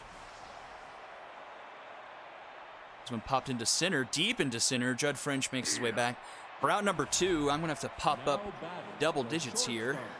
shortstop. Now pitching number Digits. 19. Oh, why don't you let Minshew finish that game? What are you doing? That's dumb. 13-1, right? So Vikings with the exclamation point over the Lumberjacks. Just an absolute stomping. Only 4 hits on the day for the Lumberjacks. Brainstorm, Conrad with that solo shot. Callens and Reed, 2 walks, 7 strikeouts. A hit parade for the Vikings. Everyone with hits, almost everyone with multiple hits, only Miyuki and Driver missing out on that option. 4 RBIs for Nunez, 3 for Deputy, a pair for Reed and McMaster, 8 walks, 2 strikeouts. Cecil B getting roughed up along with Steel Flex and Raleigh Fingus. Minshew almost with the complete game. Absolute Jim, 7 strikeouts. Is up that 1 solo shot. Barnstormer with the last out of the game. All right. Oh, just realized my OBS is messed up. Don't want... Okay, there we go. All right, don't go anywhere. Game number 3, Dragons and Walkers coming up right after this.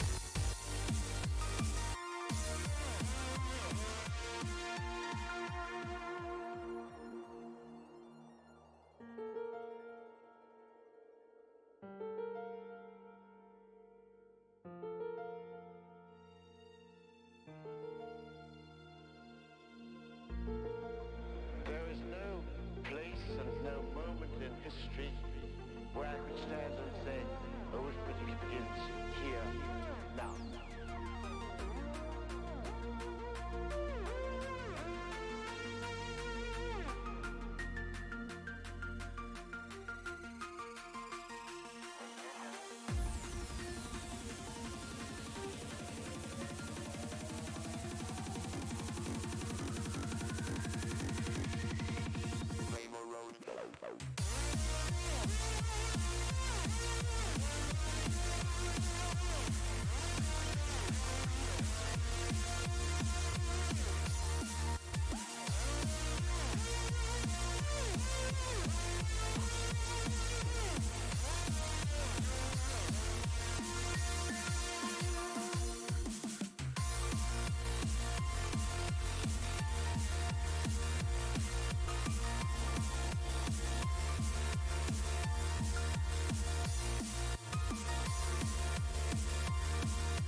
Turn it on.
All right, here we go. Game number 3 of the evening.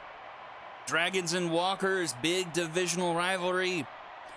Both teams coming in 1-3 over their last 4 games. Both teams very desperate for a victory.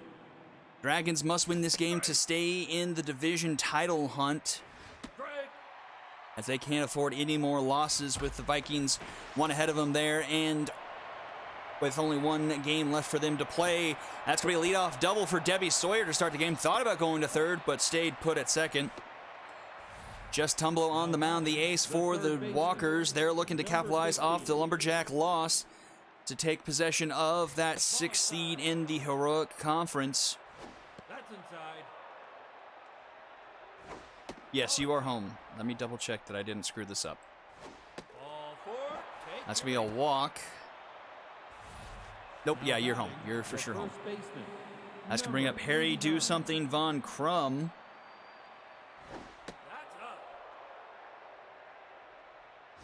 Strike. He's got a 1-1 count. That one's outside, 2-1, 3-1 now. Strike. On finds his own. It's a full count here. Tumble to Von Crum. Fouls it off, protects the plate. That one's too tall, and that's going to load the bases with Dragons here in the top of the first now for batting, Sponge Cooper. second baseman, number 99. Danger already here early for the Walkers. Sponge Cooper puts this one into left. Tracking his Galileo Cat, he makes the catch for out number 1, but the runner from third is going to tag and score. It's a 1-0 Dragons lead already. The designated That's going to bring up Real Freishak. 82. Real Freishak spent a good part of the middle of the season hitting 3-run home runs. Had 3 straight games with them. Hits this one high and deep to left. That one's not going to have enough to leave the park. Galileo Cat makes the catch in front of the warning track. That's going to allow Step Esposito to tag from second to third. Now So batting, 2 on, the 2 out center runners at fielder, the corners here number for Libby 30. Sickley. Dragons and the Walkers, please. Just Tumble looking to allow only 1 after loading the bases and having nobody out would be honestly a success. Libby Sickley started the season off as one of the RBI leaders in the league, but has cooled down here as of late. Still hitting .360 on the season with 15 RBIs. No home runs on the season for her, though. Bit surprising with someone with her power. This one's a slow grounder to Dallas, Texas. He's up with it in time at first, round number 3. So the Dragons strike first, but could have been worse as they had the bases loaded with nobody out and only managed to score 1. And we head to the home half. Dina Gregory on the mound. Oh, almost hits Dallas, Texas with the first pitch of the game. She falls behind 2-0 to Texas. 3-0. And Dallas, Texas is going to draw a leadoff walk, his 8th on the season. That's going to bring up the dangerous Kip Shaw. Number 32. Dina Gregory coming over from the Retrievers as the Retrievers were selling off everything they could in trying to tank this season. When misses runners going, and Dallas, Texas is going to be safe. He's now in scoring position for Kip Shaw. Shaw's got a 2-1 count here. This one's hit hard, but right at Esposito for out number 1. Now batting, the second baseman, number 9. That brings up Crew Hart. I did not fix the sheet for Crew Hart to be showing up on the Walkers, I don't think. Swing and a miss! Crew Hart goes down swinging. That was an ugly swing there, well in front of that one. The catcher, And there's 2 down now. number 44. And Dina Gregory does not show up on here either. I'm doing a great job with the stats, aren't I? Well, they're here and they're doing what they're doing. Who knows what they've done so far. Here's big man Eddie Ortiz. 2 former teammates facing off against each other. Eddie Ortiz is going to pop this one in foul territory. Stub Esposito is there on the third base side. And he snags it for out number 3. Nothing doing for the Walkers after the leadoff walk from Dallas, Texas. We go to the top of the second. It's 1-0 Dragons. Now batting, the shortstop, number 6.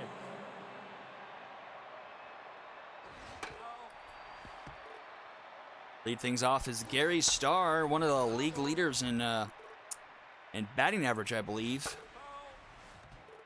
He's hitting close to 500 on the season. Going to ground this one to Dallas, Texas, though, in time at first for out number 1. Now batting, Brings up the catcher, catcher, Vanessa Marzo. number 28. Ball high. Strike. 1-1 count here early to Marzo. Ball inside. Inside, 2-1 now. This one's hit well, but under it. It's going to be popped over into the right side.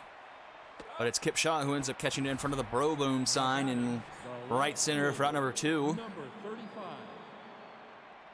And that brings up Steven Diaz. Steven Diaz, first pitch swing, grounds that to Doctor at third.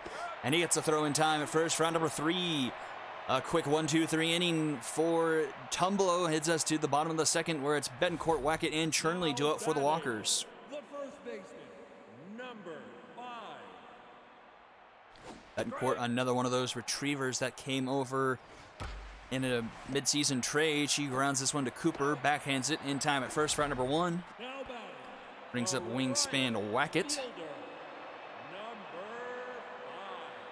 5. Ball inside. Strike. Off the plate. Wackett hitting .325 on the season. That's outside. He's got himself a 3-1 count here. Strike. Well in front of that one, full count now. Ball four. That one misses, and wingspan Wackett will take a walk.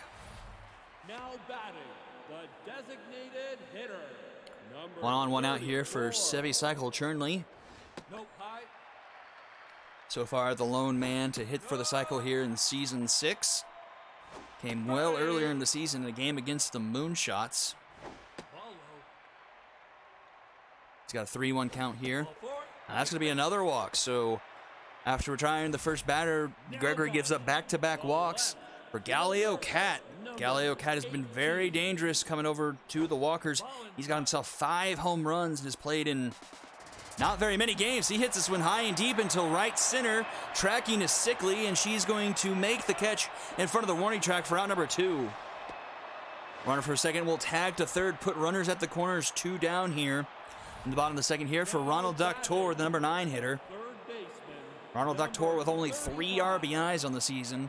His 4th could tie the game up. Runner's going, and it looks like he's going to be safe. I thought he was dead to rights. That was not a good jump, but he's in there under the tag. Doctor puts a charge, and this one to left. Carrying at the track at the wall is Starr. He makes a jump. It's over his head. Ronald Doctor with his first home run of the season. And he puts the Walkers up 3-1. 373 into left field. now batting, the shortstop, number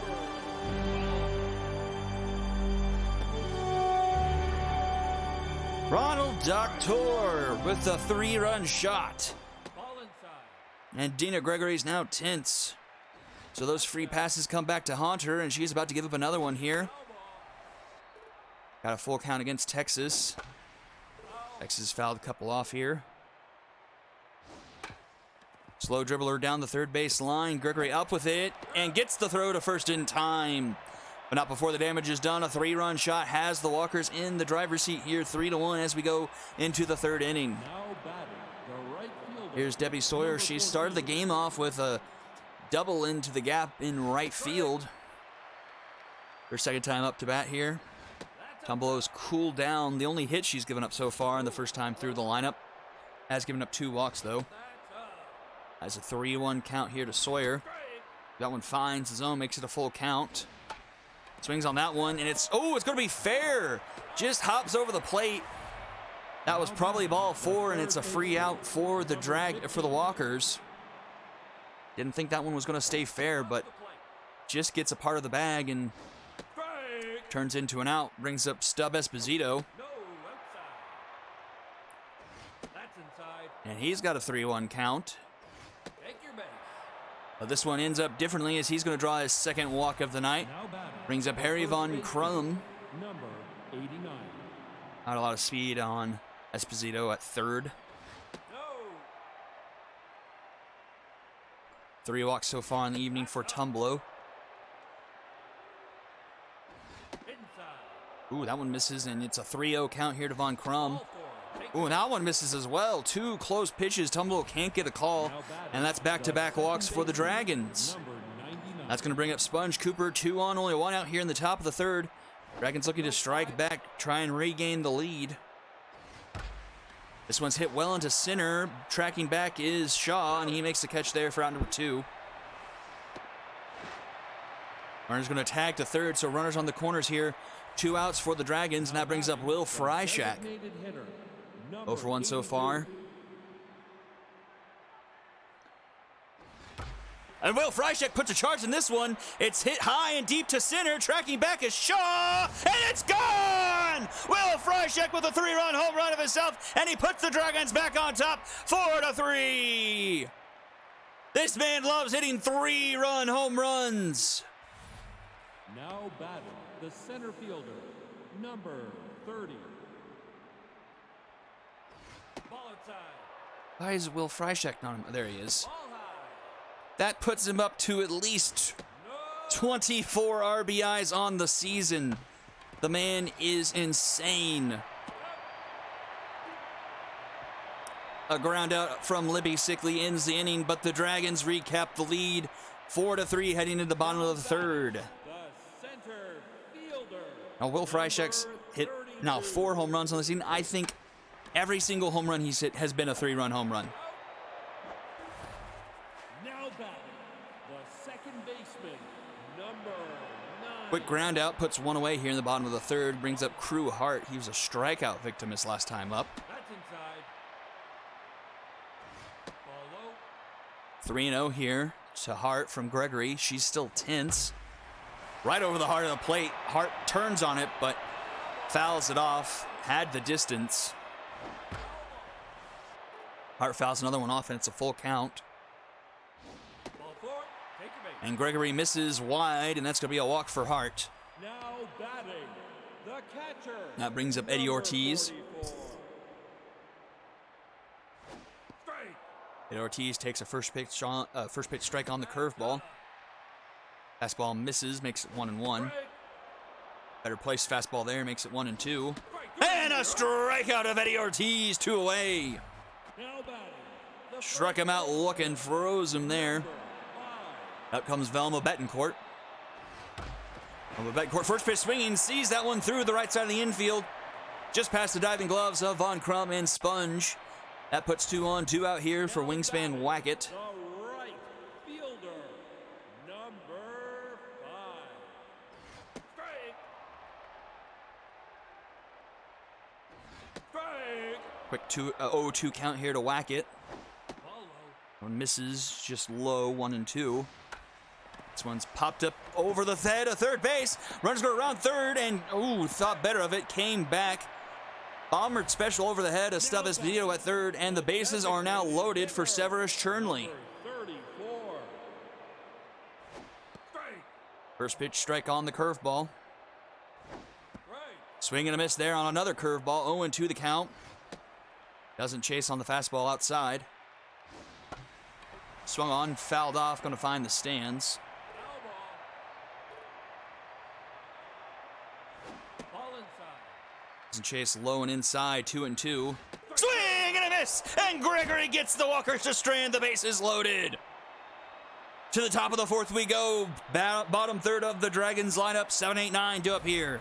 Now batting, the shortstop, number 6. Gary Starr 0 for 1 so far. Just Tumblo starting her 4th inning of work. She's tense. This one's hit well into right. Tracking back is Wingspan Wackett, and he makes the catch for out number 1. Now batting, the catcher, number 28. No. Just Tumblo's only given up 2 hits in this game.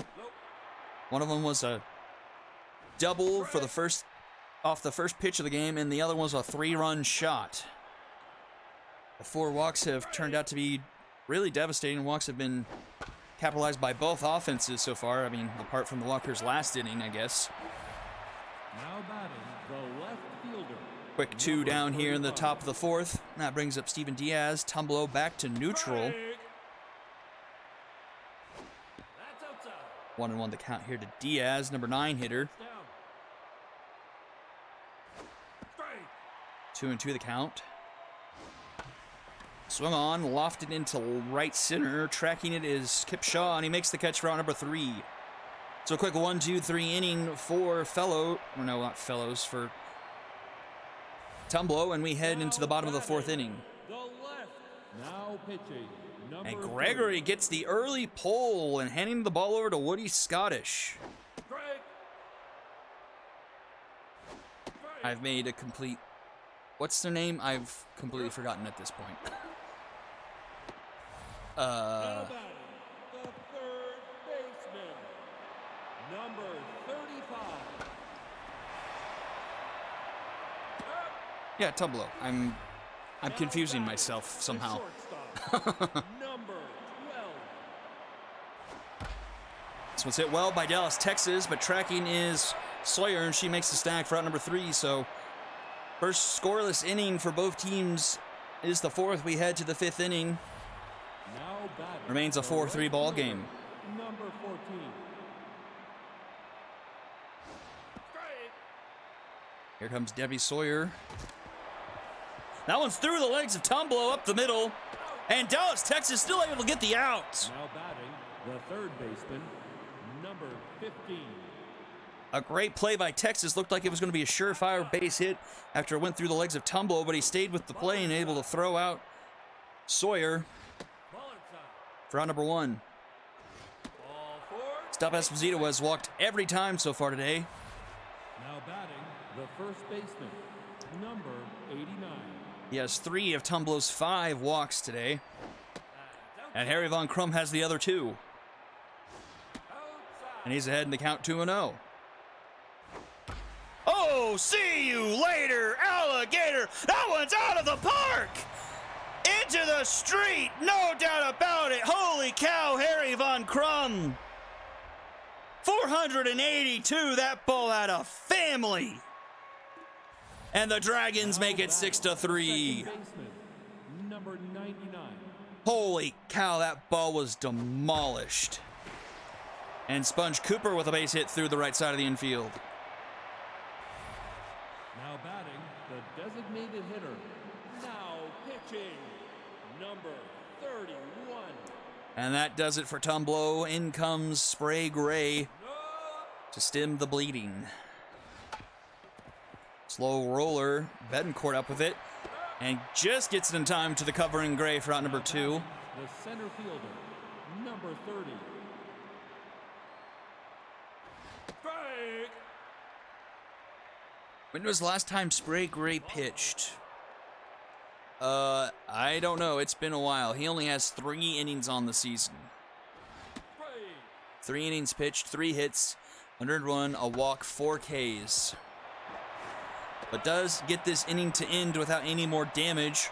An absolute monster shot by Von Crum puts the Dragons on top 6-3 heading into the home half of the 5th. Now batting, the center fielder, number 32. They it's not Tamayo, yeah.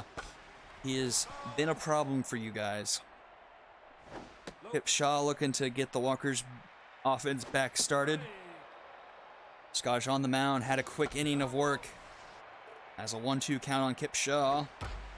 Swung on hard, and Stub Esposito able to backhand that for out number 1. Batting, the second baseman, number 9.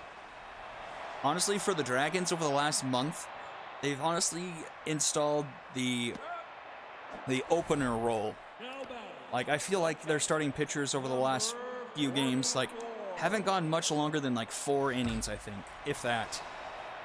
So they're adapting some Tampa Bay strategy. Slow roller to the left side. Esposito up with it. And in time, another 1-2-3 inning for Scottish. We head to the 6th. It's still 6-3. 7-8-9 do it for the Dragons. now batting, the shortstop, number 6. Strike. Strike on the curveball. Strike.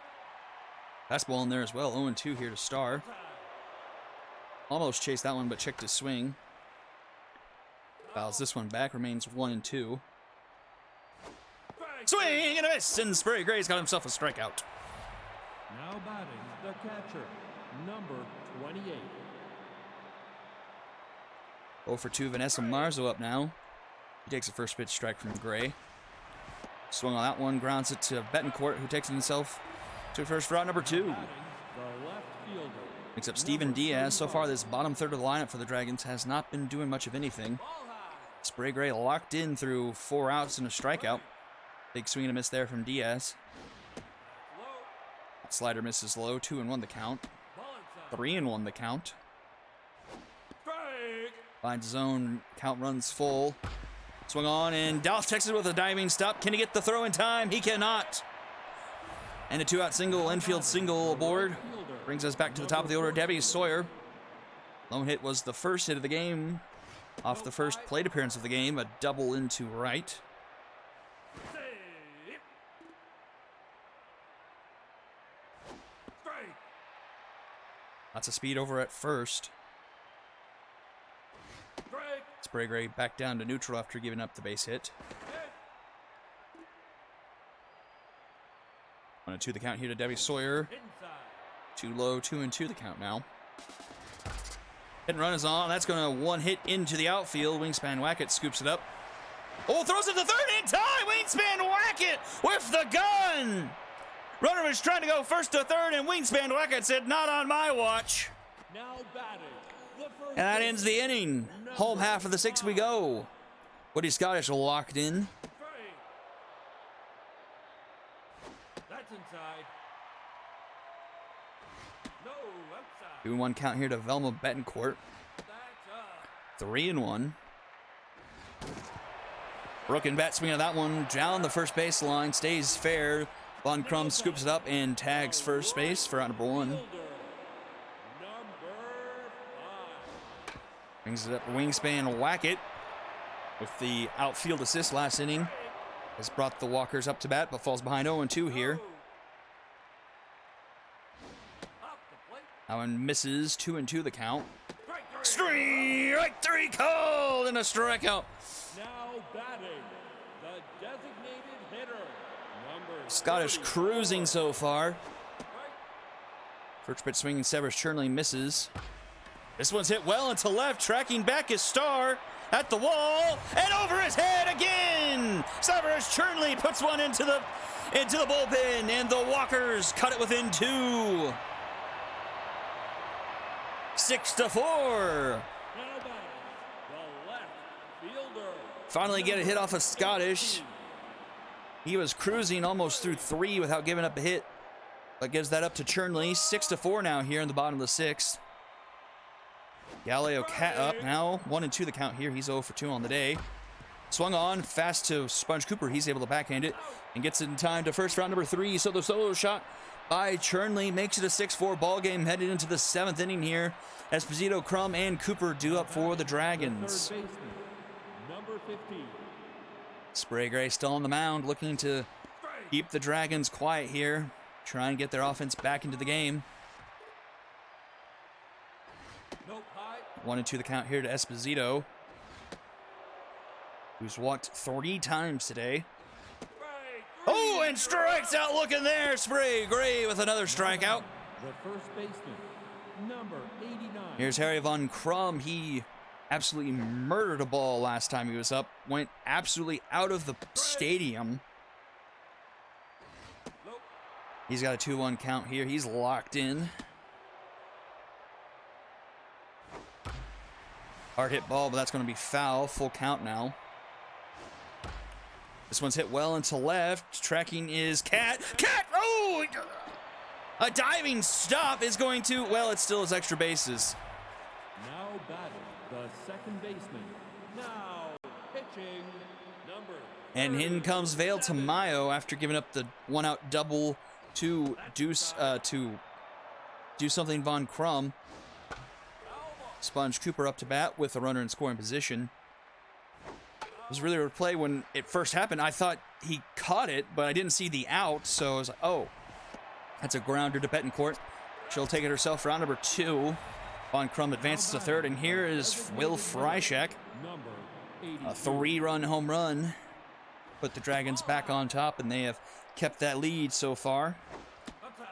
looking to get a run back here with a base hit. Strike. 2-1 the count here from Tamayo to Fryshak. That's up. Too tall, 3-1.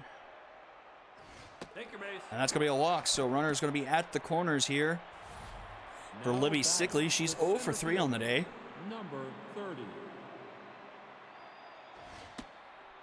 Pitch out. This one's going to be up the middle. Dallas Texas with a diving stop. And in time at first to get the out. Runner doesn't score. A great play by Texas. Saves a run, if not two, because that was hard hit and it was going to get well into the outfield. Now batting the And keeps it a 6-4 game. number Here's Ronald Doctor, his 3-run home run. And puts this one into right. It's going to be in front of Debbie Sawyer. And the leadoff runner is aboard here to start the home half of the 7th. Now Discord. batting the shortstop.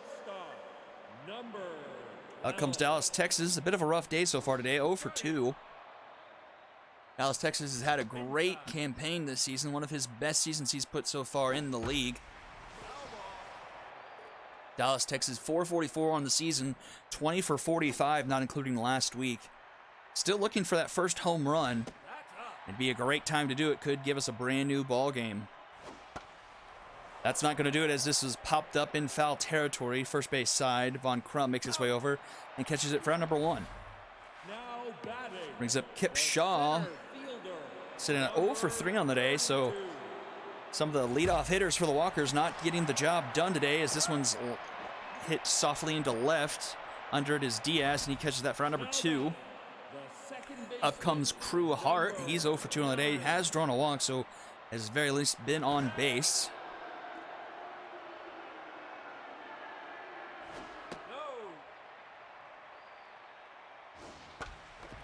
Swung on, fouled off, makes it a 1-1 count. Ball high. Too tall, 2-1. Nope, high. High as well, 3-1 the count now. Ball four. Nowhere closes that one, and that's going to be the second walk for Hart. So 2 on here for the Walkers, 2 down number for Eddie Ortiz, who's 0 for 3 on the day as well. That's down. Ortiz pops this one up, and that should end the inning. Von Crum is under it and makes the catch for out number 3. Walker, Strand, a pair. We head to the top of the 8th. It's still 6-4. Bottom of the order due up for the Dragons. They are combined 1 for 9 on the evening. shortstop. Number 6. Bale Tamayo back up on the mound in relief Strike. of Spray Gray, looking to keep this game Ball inside. at a 2-run deficit. Foul ball. That one's fouled off. It's a 1-2 count here to Gary Starr. No. That one's inside, 2-2. That one's hit hard, but right at Crew Hart. He's up with it in time at first for out number 1. Now batting the catcher, Brings up Vanessa Marzo. number 28. Marzo with a struggling season, 244. Not the worst in the league, but not exactly what you expect, and she grounds that one to Betancourt for out number Now 2, batting the left fielder. which brings up number Steven 35. Diaz. He's hitting 350 on the season. I misspoke earlier. It wasn't Steven Diaz, it's Gary Starr, Ball inside. who's one of the leaders in batting average in the league. I believe I misspoke earlier. 2-1 count here to Diaz. Diaz gets jammed, grounds this one to Betancourt, and she steps on the bag for out number 3. So a quick inning of work. Remains a 6-4 ball game as we head to the bottom of the 8th. 5-6-7 due up for the Walkers. Now batting the first baseman. Still with a chance to try and get this game back. That's inside. Woody Scott is still on the mound, though, has been strong. Only thing he gave up was that home run to Chernley. Ball inside. Ball four. Take That's your going to be a leadoff walk, so we're in one swing territory. Now batting Tying run is at the plate, and Wingspan whack it. number 5. Scott is throwing his 50th pitch in relief, 4 innings pitched so far. 2 hits, 2 walks, giving up that earned run. I think he has a few strikeouts. Swing on that one, fouls it off. 1-2 count here to Wingspan to whack it. Swings that one, grounder too. Oh, and he can't handle it, but is able to stay with it. Is Esposito. Now batting the designated Probably would have been a Dragon special, but Esposito bobbles it, stays with it, and is able to get whack it. Not a lot of speed going to first, and there's one away. Runner at second here for Severus Chernley. Still one swing territory. This one's through the left side of the infield, and that's going to put another runner on. Runners now at the corners for the Walkers. Now batting. And Galileo Cat up to bat, 0 for 3 in this one. Number 18. Pressure up to 3 of the 4 notches. That's low. 1-1 the count from Scottish to Cat. Swung on that one. It stays in front of the plate. And that's a huge out number 2. Runner does advance from first to second. So 2 in scoring position here for Ronald Doctor. He has 1 3-run home run in the evening. Can he hit another one? He takes a first pitch strike on a curveball. No. That curveball's too tall. 1-1. Slow grounder to short. Gary Starr up with it. In time at first for out number 3. The Dragons get the Walkers to strand another couple, and we head to the last frame. It remains 6-4. Now batting, the right fielder, number 14. Debbie Sawyer, first pitch swinging. Crewhart can't handle the dive. The slide attempt, it bounces off his glove, and Debbie Sawyer is aboard with an infield single. Now batting. That the brings up third Stub baseman, Esposito. Number 15. His first real plate appearance of the day was an out. Walked the 3 other times so far today. Ball inside. Starts off the count 2-0. Runner's going to be going. Throw is going to be not in time. Debbie Sawyer just getting under the tag, and she's in scoring position for Esposito. Ball inside. 3-1 the count, though, to Esposito. Swings 3-0, gets jammed, pops this one up over the third base side. Ronald Doctor is there. He makes the catch for out number 1. Now batting. the That brings up first Von baseman, Crum. He's 2 for 2 on the day. He's also drawn 2 walks, home run, and a double. He's had an absolutely monstrous day for his team. The plate. 1-1 count here. That's outside. 2-1. Save. Tamayo checks on the runner at second, back in time. Swings that one high and away in the zone. That one's going to find foul ground. Makes it a 2-2 count. That's down. That one's low in the zone. Count runs full. Take your base. And that one's just a little bit low, and Von Crum is going to walk for the 3rd time today. the second Puts 2 on, only 1 out here for Sponge Cooper. Pressure starting to ramp up on Tamayo. He desperately needs to get out of this inning without giving another run to give his offense a chance in the home half of the 9th. Ball low. Right. Big swing and a miss. Made him look silly there. 1-2 the count here to Sponge Cooper. Inside. This is inside, 2-2. This was hard, hit hard. Dallas, Texas, in time at second for 1. The Dragon special has been turned. We head to the bottom of the 9th. It remains 6-4. Top of the order, do it for the Walkers. Now batting, the shortstop, number Woody Scottish on the mound, looking to get No. through another inning to give this team the win and stay in the division hunt. Dallas, Texas, 0 for 3 with a walk so far today. 2-1 the count to him. Strike. 2-2 now. That's up. Checks his swing, full count. Foul ball. Swung on, fouled off. Take your base. That's too tall, and Dallas, Texas has a leadoff walk. And once again, the tie and run for the Walkers is at the plate in Kip Shaw. now pitching. Woody Scottish's day is done, and in comes Faith Burnswell in relief. Is this the first time we've seen Faith Burnswell? I think it is. Inside. Not even going to arms melee, we go to Faith Burnswell. In a situation like this, holy cow. Ball four. And that's a walk to Kip Shaw, and the Now winning run is now at the plate for the Walkers. number Crewhart 0 for 2, 2 walks today. No. That's up. Faith Burnswell cannot find the zone. Finds the zone there, and that's through the right side of the infield. That's going to put the bases loaded for Eddie Ortiz, 0 for 4. number 44. That's inside. Faith Burnswell not finding the zone, and this one's hit, and it's going to bloop into the left center. And Steven Diaz can't make the play, and it's 6-5. Bases loaded, still nobody out. Now batting, the first A base hit probably wins the game for the Walkers. That's outside. Outside. This one's popped up behind home plate. Waste of a 2-0 count, and Marzo has that for out number 1. A huge first out. A Dragon special can now end the game. A base hit could end the game. Wingspan Wackett up here. Bases loaded, 1 out, bottom of the 9th. Walkers trail by only 1. Has a 2-0 count. That one finds his own 2-1. That's Inside inside. 3-1. Nowhere to put Wingspan Wackett. This one's hit hard. Sponge Cooper makes the backhanded stop. In time at first for out number 2, but the game is tied. The designated hitter, number 2 down now. Here's Severs Chernley, 2 in scoring position. They're going to walk Chernley to get a force out at all the bases. A blown save here by Faith Burnswell. Ball 4. Take your base. I wonder if they're going to pull her in favor of Arms or someone. now And who else is it but Galileo Cat with a chance to win the game? Burnswell will stay in the game. She's tense, but so is Galileo Cat. Cat first pitch swinging, fouls behind home plate.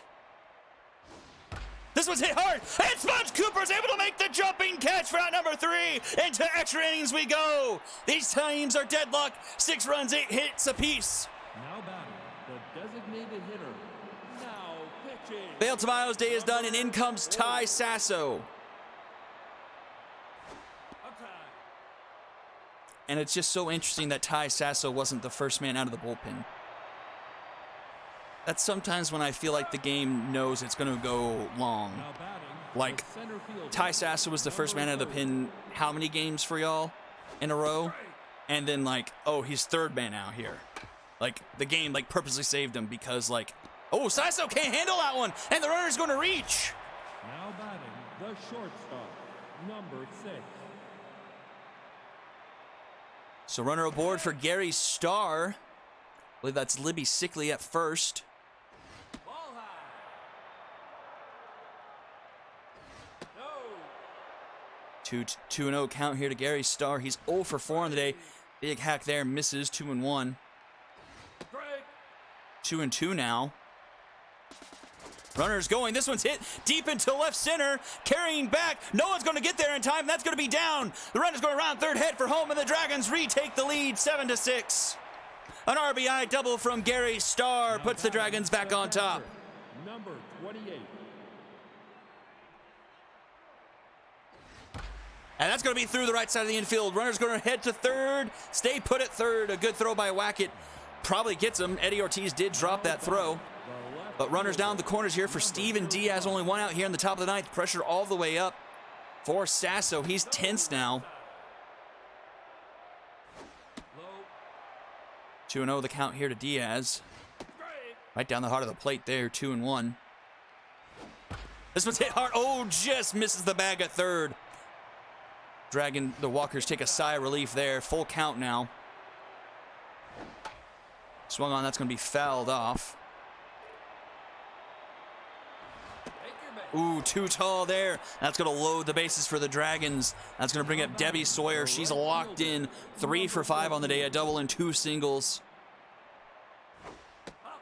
A big mess for Sasso and the Walkers after they tied things up to force extra innings.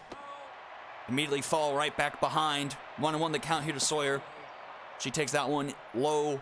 2-1. That's Inside inside. 3-1. Ball 4. And that's going to be a walk. That's going to walk in a run. And the Dragons retake a 2-run lead, 8-6. The third baseman, number 15. And here comes Stub Esposito. Esposito puts this one into right center, tracking his Kip Shaw. He makes the catch for out number 2, but another run is going to tag home and score and makes it 9-6 Dragons. Now batting, the first baseman.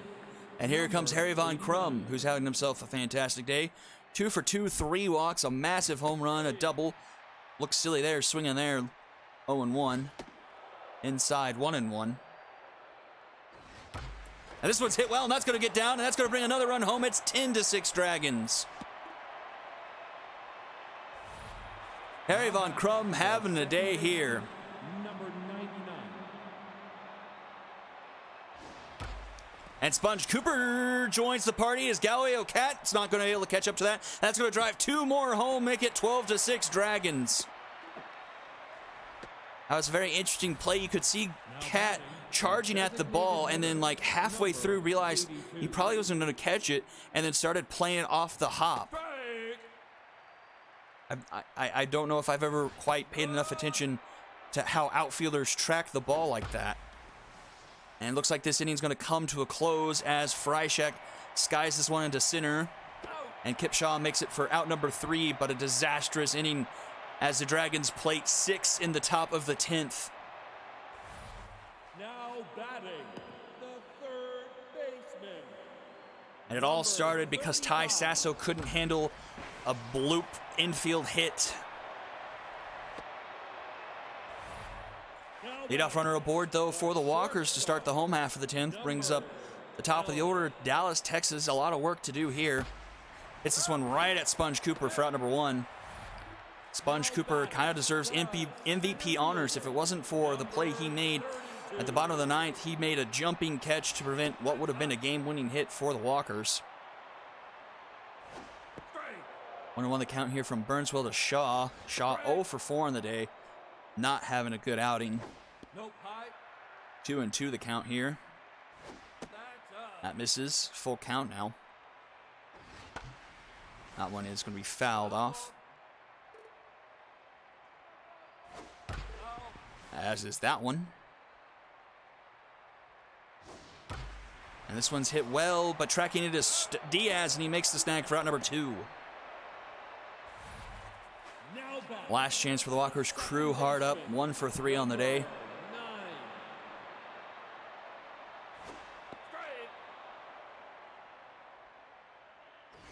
No. Outside. This one's going to be up the middle, base hit, and the game continues. Eddie Ortiz 1 for 5. Now pitching, number In comes 2. Arms Mealy to try and get the last out of the game for the Dragons. This one's grounded to Esposito. This could do it, and it will. In time at first, and the Dragons stay alive in the division title race with the win. 12-6 in extras over the Walkers. Walkers remain tied with the Lumberjacks now at 6-7 for the last seed in the Heroic. Going to be an interesting last week and a half to see who's going to claim the last spot. Just brutal. Fought their way back, and then just the egg in the top of this 10th. A good offensive day for the Dragons. Everyone but Esposito gets a hit, but he did walk 3 times. Huge home runs from Von Crum and Freishek.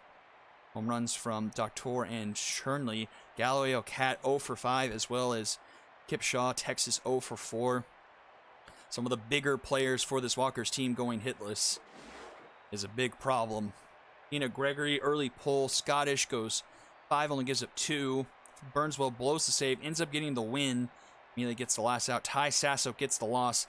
All 6 of those earned. Yikes. Harry Von Crum, obvious MVP. Don't go anywhere.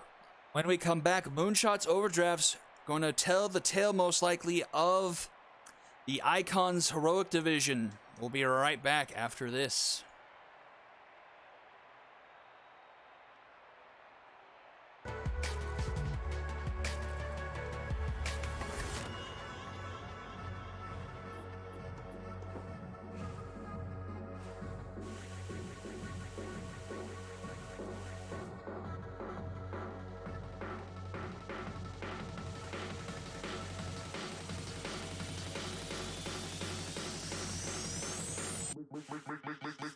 Make the ground shake.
All right, game number 4. We're going to end in Tigardin. And this just in with the losses by the Lumberjacks and the Walkers. I do believe it works out where the Knights and the Dragons have now clinched postseason berths. So congratulations to Number 3. Will and to Dan. Your teams are postseason bound.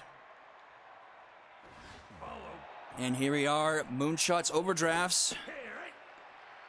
I believe with a win, the Moonshots would also potentially clinch a playoff spot, as this would be their 8th win of the season. Nick Hugh pops this one into deep center at the wall, and it's gone! Nick Hugh with absolute moonshot into center, and the Moonshots take an early 1-0 lead. I did not think that had the distance, but welcome to Tigardin. Now batting, the right fielder, number 29. So yeah, a win here because right now the last 2 in. This was hit well into left, carrying, and off the top of the wall. That's going to be an extra base hit in Tigardin of all places.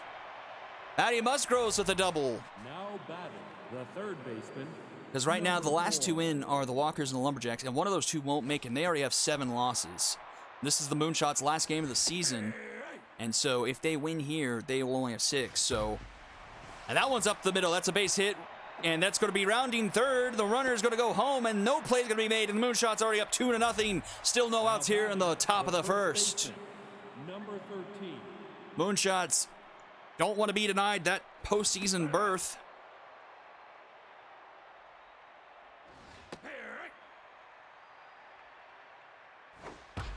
And that one's going to get down. It's just a hit parade for the Moonshots here. The first 4 runners have all reached. And that brings up Earl Krupp. Mario Luigi already tense and already had little junk to show for it to begin with. Is in a lot of trouble here.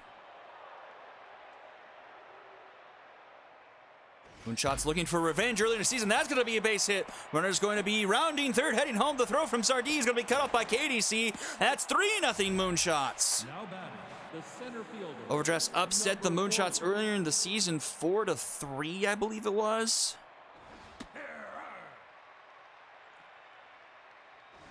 Five to 4. So Moonshots looking to avenge that. And are doing a good job here with a 3-0 lead in the first inning. This one's grounded back to Luigi. This could be a Dragon special, and it is. So 2 outs finally recorded by the Overdrafts. But a runner on third here for French Pastry.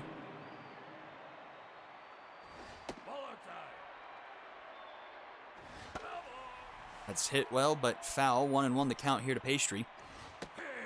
Takes a strike low and away. 1-2. This one's blooped into right, and Knight makes the charge and catch for out number 3. But 3 runs come to score for the Moonshots here in the top of the first. It's 3-0, heading to the bottom. Nick straining to lead things off. Donnie Bonatello on the mound, and we've got a jersey glitch. It's the first time I've seen that in a while. First time I really remember that happening on my computer, actually. That one's softly lined to Wreck Dreams for out number 1. Brings up Jackson Moore, the 4th.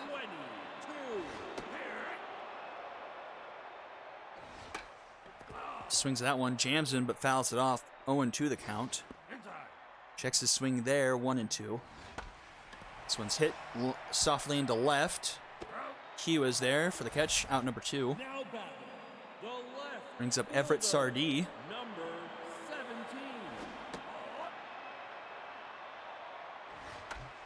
Sardee with a grounder to Destroyer. In time at first for out number 3.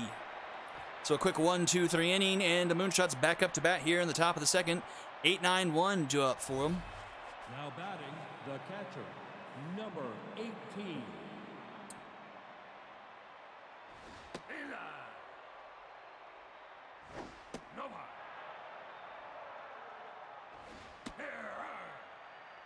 He's a Bellator curls. He's going to pop this one up left side into the outfield. Everett Sardee making the catch for out number 1. Now batting, the shortstop, number 12. Brings up number 9 hitter Plum North. First pitch swinging is north. She skies this one to the center. Jackson Moore there. And makes the catch for out number 2. Now batting, Back up the to left fielder, Nick Hugh, who number hit 3. absolutely towering home run into center field. That was his 4th home run on the season. Got a 2-1 count here against Mario Luigi.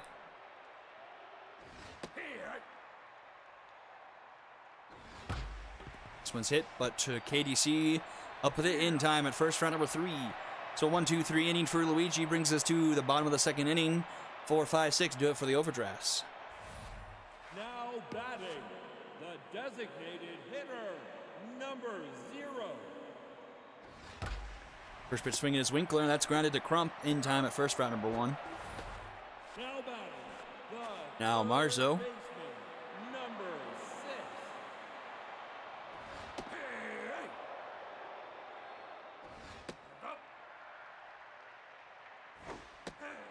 6. Swing and a miss there. 1-2 the count here to Marzo.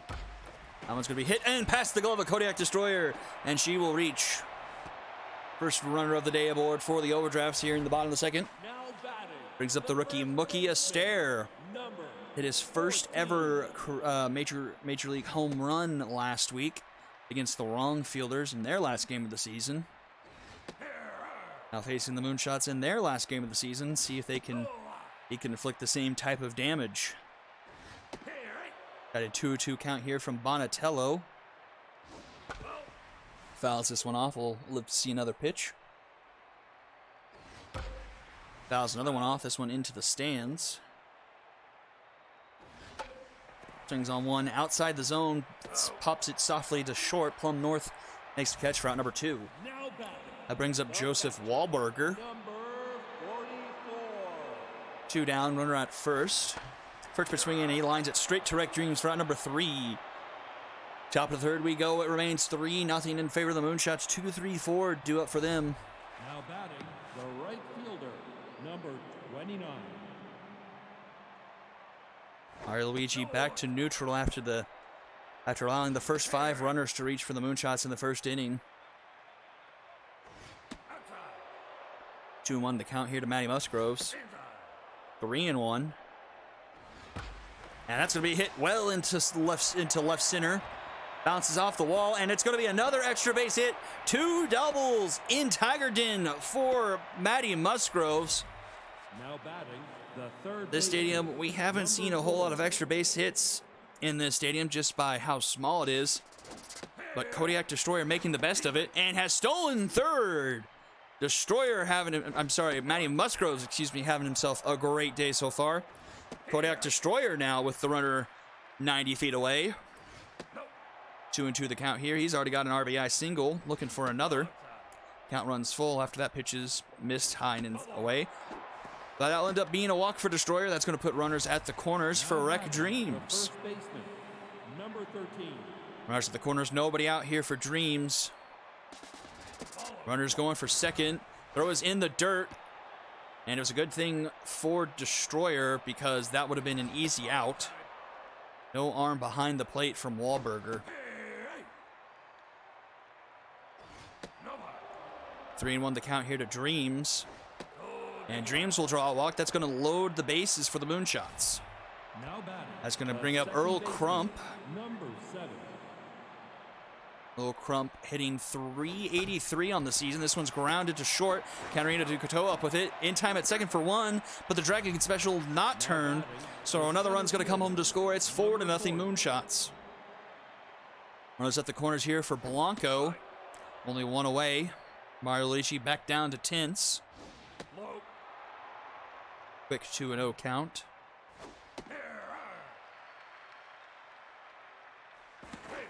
He checks on the runner at first. He's back in time. Checks this thing 3-1 there for Blanco. Pitch finds the inside edge. Full count. Blanco is going to foul this one off.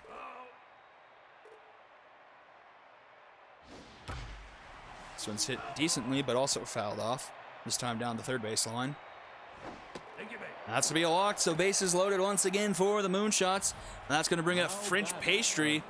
This man loves his grand slams. He's hit several of them this season. French Pastry has 17 RBIs on the season, 4 home runs. I want to say at least 2 or 3 of those are grand slams.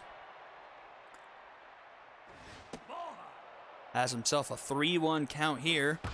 Hits this one hard, but lined right to Marzo. Everyone gets back to the base safe. So base is still loaded, 2 away here, and Marjo-Luigi is done. A quick pull brings in Jorge Tostada. He inherits the bases loaded, 2 outs here in the top of the 3rd inning. Looking to prevent the Moonshots from scoring again. A 1-2 count here to Bellator Curls. Swings that one, pops it into the dugout. Too tall, makes it 2-2. Ball fouled off. Change up inside, full count. Runner's going to be going. Slung out one low in the dirt. Wahlberger up with it and in time at first for out number 3. Moonshots get another one across. It's 4-0 heading into the bottom of the 3rd inning. Vern Knight to lead things off for the Overdrafts. Bonnetell back up on the mound. 2 innings almost perfect. Only 1 hit given up so far. He's done a good job so far. That's going to be a leadoff single for Vern Knight up the middle. Start off the home half of the 3rd. Now batting, the shortstop, number 35. Brings up Katerina Ducateau, the number 9 hitter for them. She was a menace in the game earlier this season, but that's going to be a Dragon special. 6-4-3 Dragon special. That brings us to the top of the order. Nick Straining 0 for 1 so far.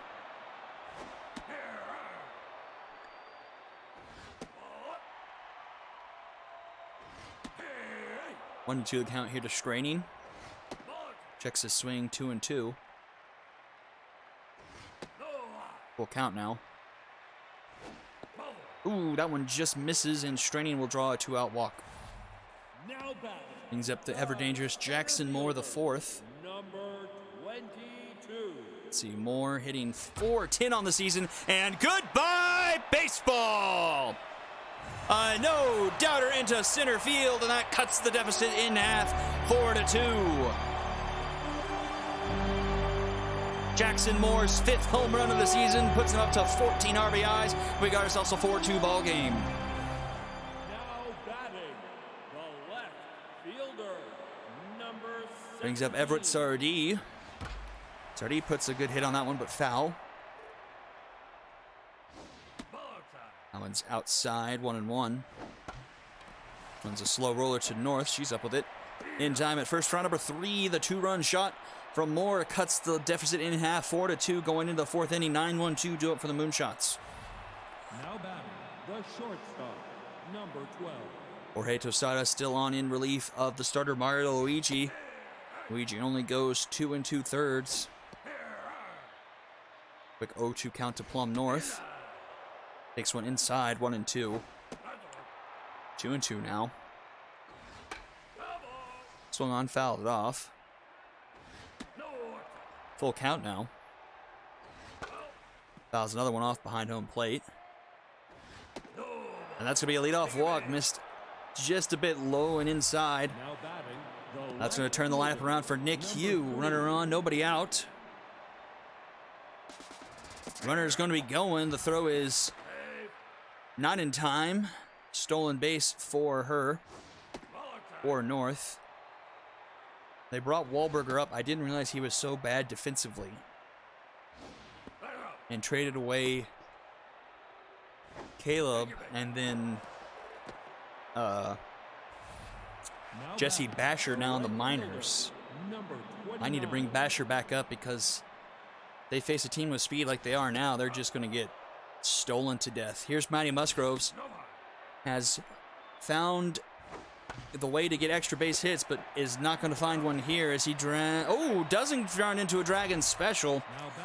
But runner is out at second. That puts runners at the corners here with one down in the top of the 4th inning for Kodiak Destroyer.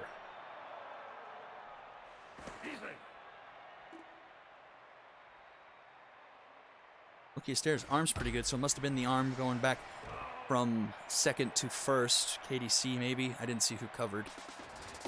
Runner's going, and not in time? Question mark. Kodiak Destroyer strikes out swinging anyway, 2 away. The first baseman, number 13. A, the runner with that much speed shouldn't look that slow with the catcher with that little arm. Like, that play was way too close. B, it looked like the throw was in time. But whatever, it's the 3-1 count now to Wreck Dreams. And Wreck Dreams up the middle, that's going to score 1, maybe 2. Runners rounding third, headed home. And the throw is not even going to be to the plate, and it's 6-2 Moonshots. Now batting, the second baseman, number 7. Jorge Tostada now tense. And another runner going, and another runner in there safe. I've lost track of how many bases they've stolen so far through 4 innings. And that one's going to be into the gap, into right. And that's going to bring home another run. It's 7-2 Moonshots. Another extra base hit for them. Now batting, the center fielder, now pitching. And that does it for Tostada. In comes Liam Boss. Liam Boss made his major league debut last week as well in that game versus the Wrong Fielders. Had himself a very good outing as well. I believe he pitched about 3 or 4 innings, and I don't think gave up anything. Maybe only 1 or 2 if he did. But does walk his first batter he faces Now batting, to bring up the French designated Pastry. hitter, 0 for 2 on the day, 2 on, 2 out. Top of the 4th, 7-2 Moonshots. This one's going to be up the middle. That's a base hit. Runner's going to round third, head home. Jackson Moore, absolutely no arm. Almost gets the outfield assist, but just comes up shy. It's now 8-2 Moonshots. number 18. Any more arm in center, and that's probably an easy play. Runner's now at the corners here for Curls. Soft liner to Nick Straining. He catches it. Round number 3, but 4 more come across for the Moonshots. It's 8-2 going into the bottom of the 4th inning. Now batting, the designated Brings up hitter, Daniel Winkler, number 0. the DH, put into the lineup here later in the season. Kyle Lewis hits a 2-run home run. The Mariners now lead over the Athletics 3-0. Baller time.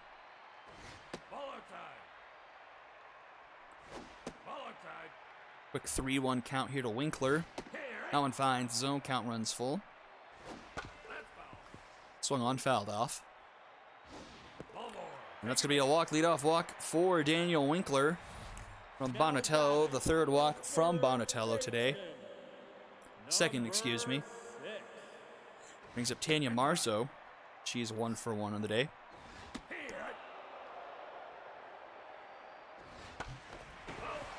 Just misses the bag. It's going to be foul, 1-2 the count. Swung on, flying into left, and that's going to just be foul. That curveball misses wide, 2-2. Swung on grounder to shortstop. Plum North is able to make the play at second for out number 1. A good play by Plum North. The first baseman, That brings up Mookie Astaire. He's 0 for 1 of the day.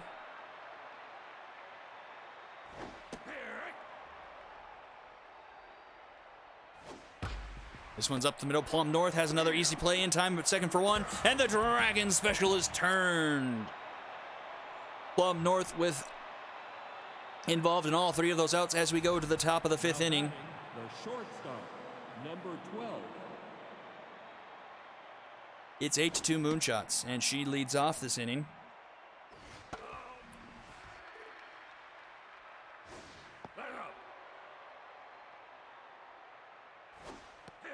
Swing and a miss there, 2-2 the count. Popped up behind home plate.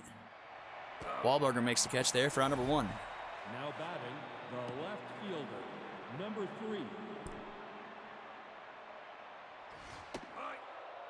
Brings up Nick Hugh again, 1 for 2 on the day with a walk. Fouls that one off, makes it a 1-1 count. Pops this one over to second base. Nick Straney with a good catch for round number 2. The right fielder, number 29. Brings up Matty Musgroves. 2 for 3 on the day, 2 doubles. He's locked in.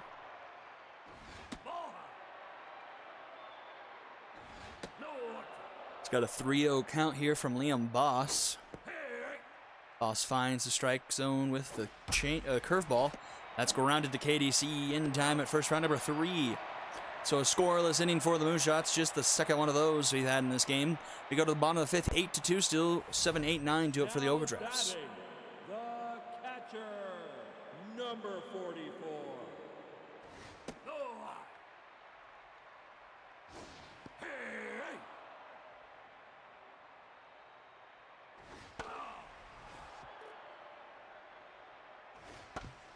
Right. Oh, Bonatello can't handle that, and the runner's going to reach.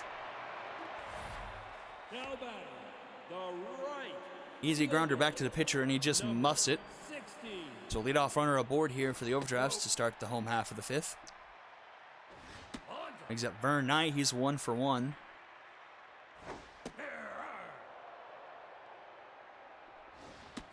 Swing and a miss there. 2-2 here. In the dirt, full count now. That's going to be a walk, so 2 runners aboard here for the overdrafts. Now batting, the Need to try and make some noise here to start chipping away. They trail by 6. KDC up, number 9 hitter, but that's grounded to Wreck Dreams. In time at second for 1. The turn back to first. In time to the covering Donatello, and the Dragon special is turned. the second baseman. So just like that, 2 turned away in the bottom of the 5th. And that's a grounder. Earl Crump with it in time at first for round number 3. The overdraft squandered the leadoff run, the first 2 leadoff runners, and to get turned away, it remains 8-2 heading into the 6th inning. The third baseman, number 4. Leading off things here in the top of the 6th is Kodiak Destroyer, 1 for 2 on the day. Hits this one hard to second. Nick Straining backhands it in time at first for out number 1. Now batting, the first baseman. Brings up Wreck Dreams. He's locked in. 2 singles, a walk, 2 RBIs, and a couple of stolen bases for him today. Ball's behind 0-2 though. Swings on that one, rounds it to third base. Marzo up with it, but can't make the throw in time, so that's an infield single for Wreck Dreams. Second baseman, number 7. That's going to bring up Earl Crump. Well, Crump first pitch swing, grounds it to third. Marzo in time at second for 1, and the Dragon special is turned. We head to the bottom of the 6th. It remains 8-2, 2-3-4. Do it for the overdrafts. They still trail by 6. Now batting, the Jackson center Moore fielder, with both the runs for the overdrafts today. He had a 2-run shot a handful of innings ago. Needs to kickstart this offense, but will ground that to Wreck Dreams. He'll take it himself for out number 1. Now batting, the left fielder, number 17.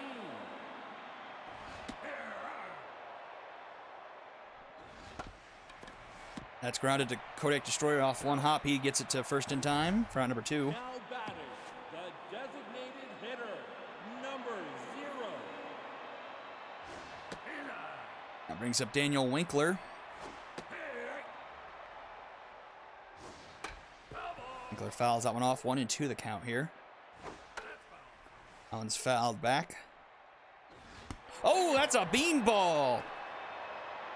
A really unfortunate mistake for Bonatello, who had found a groove after the home run. Was doing really well tonight, but now down to 10ths after that. That's really unfortunate, as he was really cruising. That will most likely shorten his outing. Oh, and that is the price you pay for beating someone. Tanya Marzo with a 2-run shot to left center, and it's 8-4.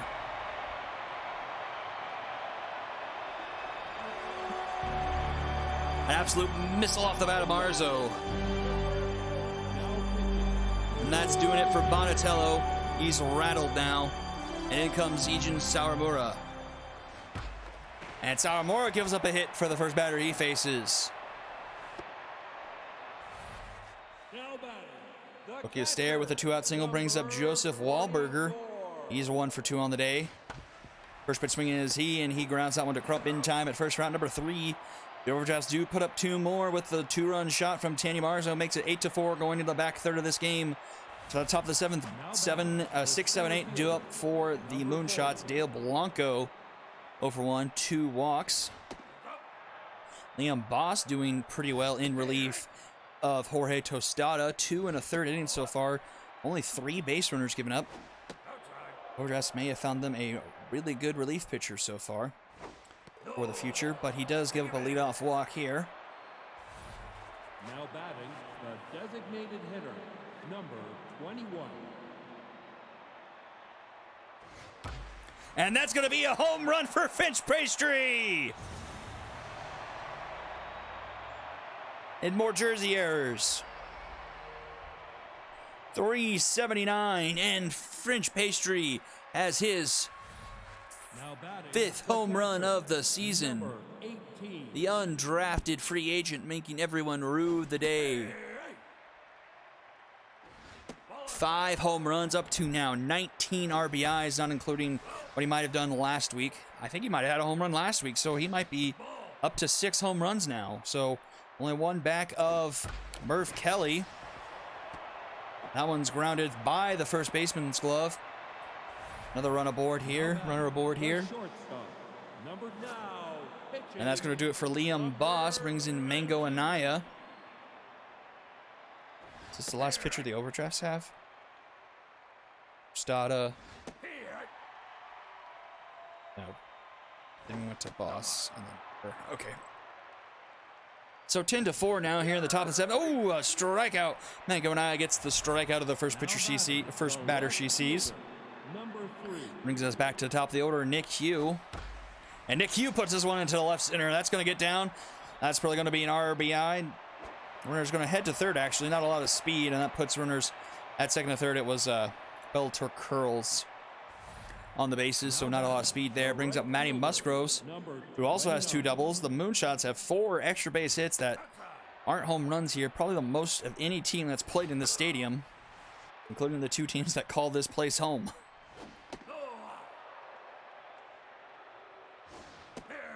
2-2 count here to Musgroves. 3-2 now. Broken bat swinging. This one's blooping into left. Making a charge is Everett Sardee. He can't make the catch, but none of the runners advanced. Wasn't sure if anyone was going to catch it, so the bases are now loaded for Kodiak Destroyer.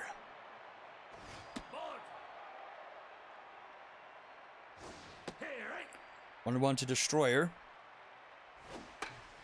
Destroyer swings at that one. Is going to foul it off into the stands. Makes it 1-2.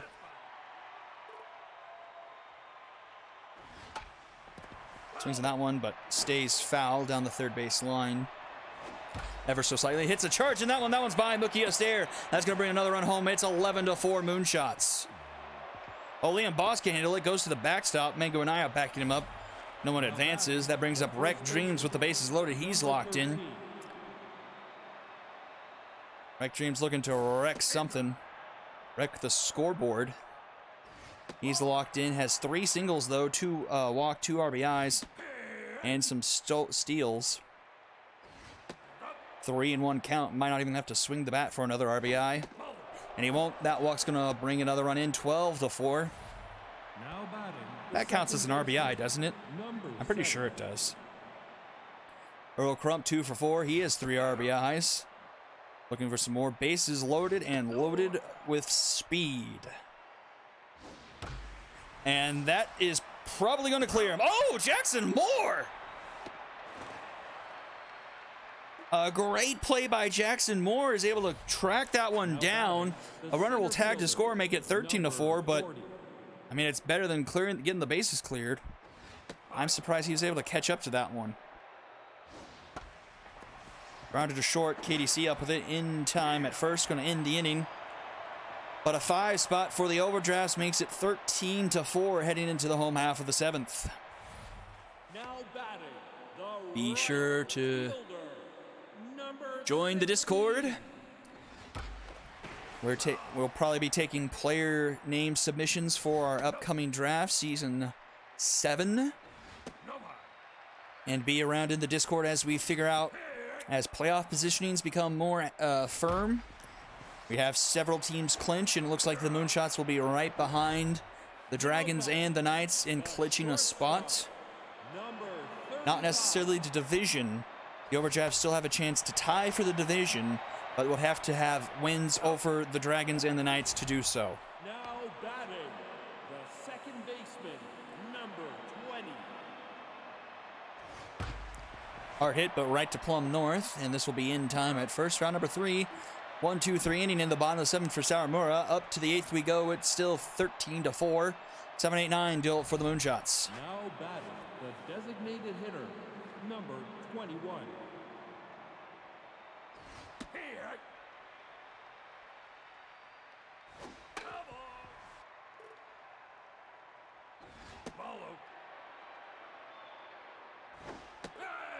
And a swing and a miss from French Pastry. He strikes out Now batting, to start off the 8th inning. Brings up Bellator Curls. 18.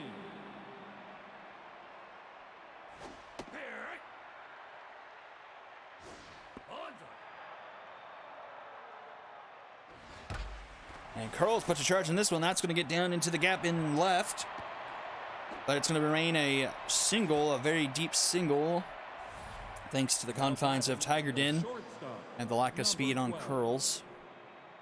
Brings us to number 9, Plum North. 0 for 3 on the day. She's struggled with the bat. Has made a good few plays defensively, though.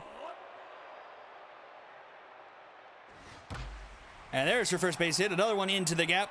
That's going to get down. And she's going to have herself an extra base hit. A double.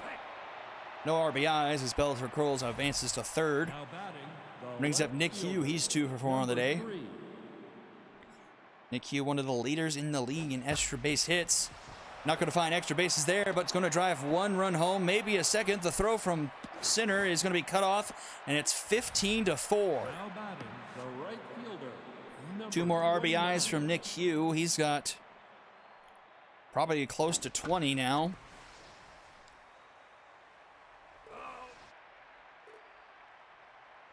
Brings up elected Maddie Musgroves.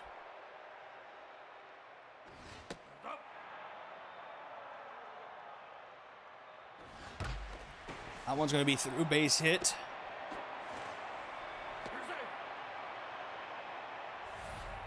Now batting, the third baseman, Kodiak Destroyer number now up. 4. Mango Naya tense, giving up 4 earned runs through 4 outs, 7 hits, and a walk.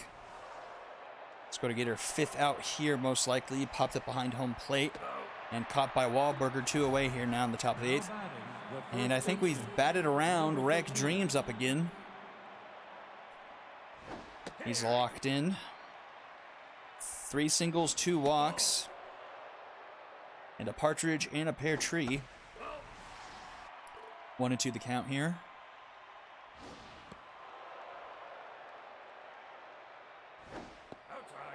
Count runs full.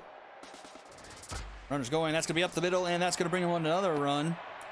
16-4 Moonshots.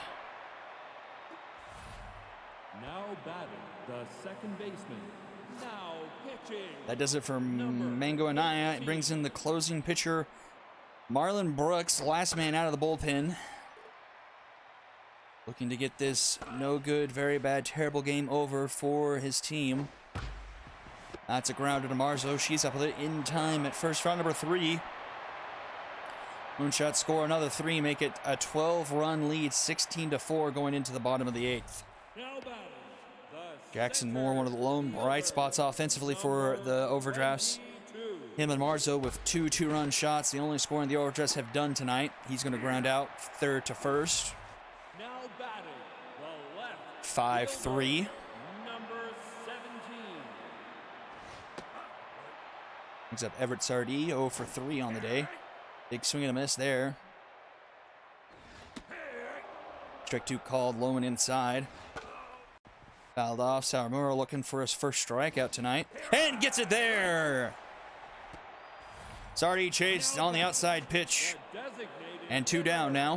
number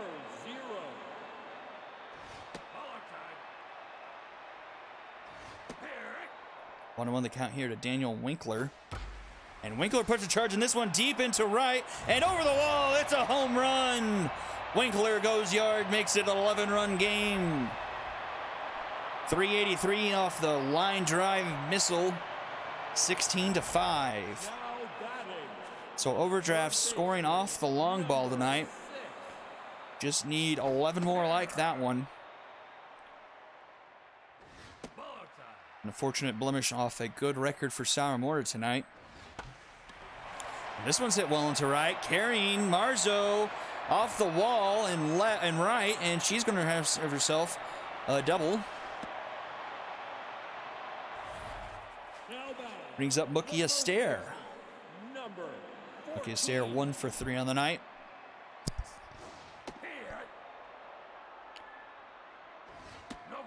One and one to count.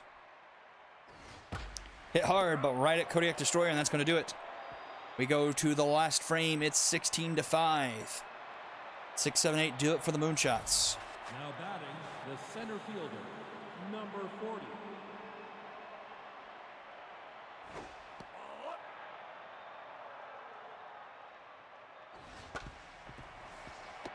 So on that one, grounded to Straining in time at first round number 1. Now batting, the designated hitter, number 21.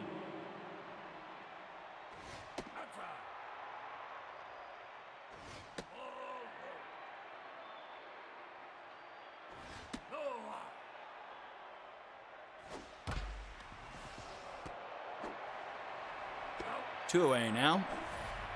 Now batting, the catcher, number 18. 3 double-digit games, and the Serpents almost had one themselves, so I can't say everything's a blowout. That Dragons Walker score looks like a blowout, but I mean that game was in extra innings, as you know. But scoreboard looks fairly lopsided tonight. Now batting, the catcher, number 44. Overdrafts need a miracle. Need a miracle and then some, I think. Oh, I'm starting to drop frames. Come on. Don't start doing this now. Anyone even still watching can tell me that what the quality of the stream is?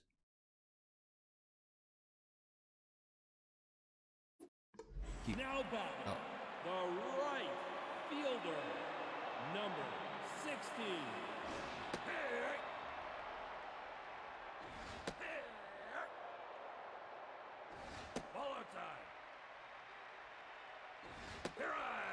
Another strikeout for Sawamura, and we're 1 out away from ending this game.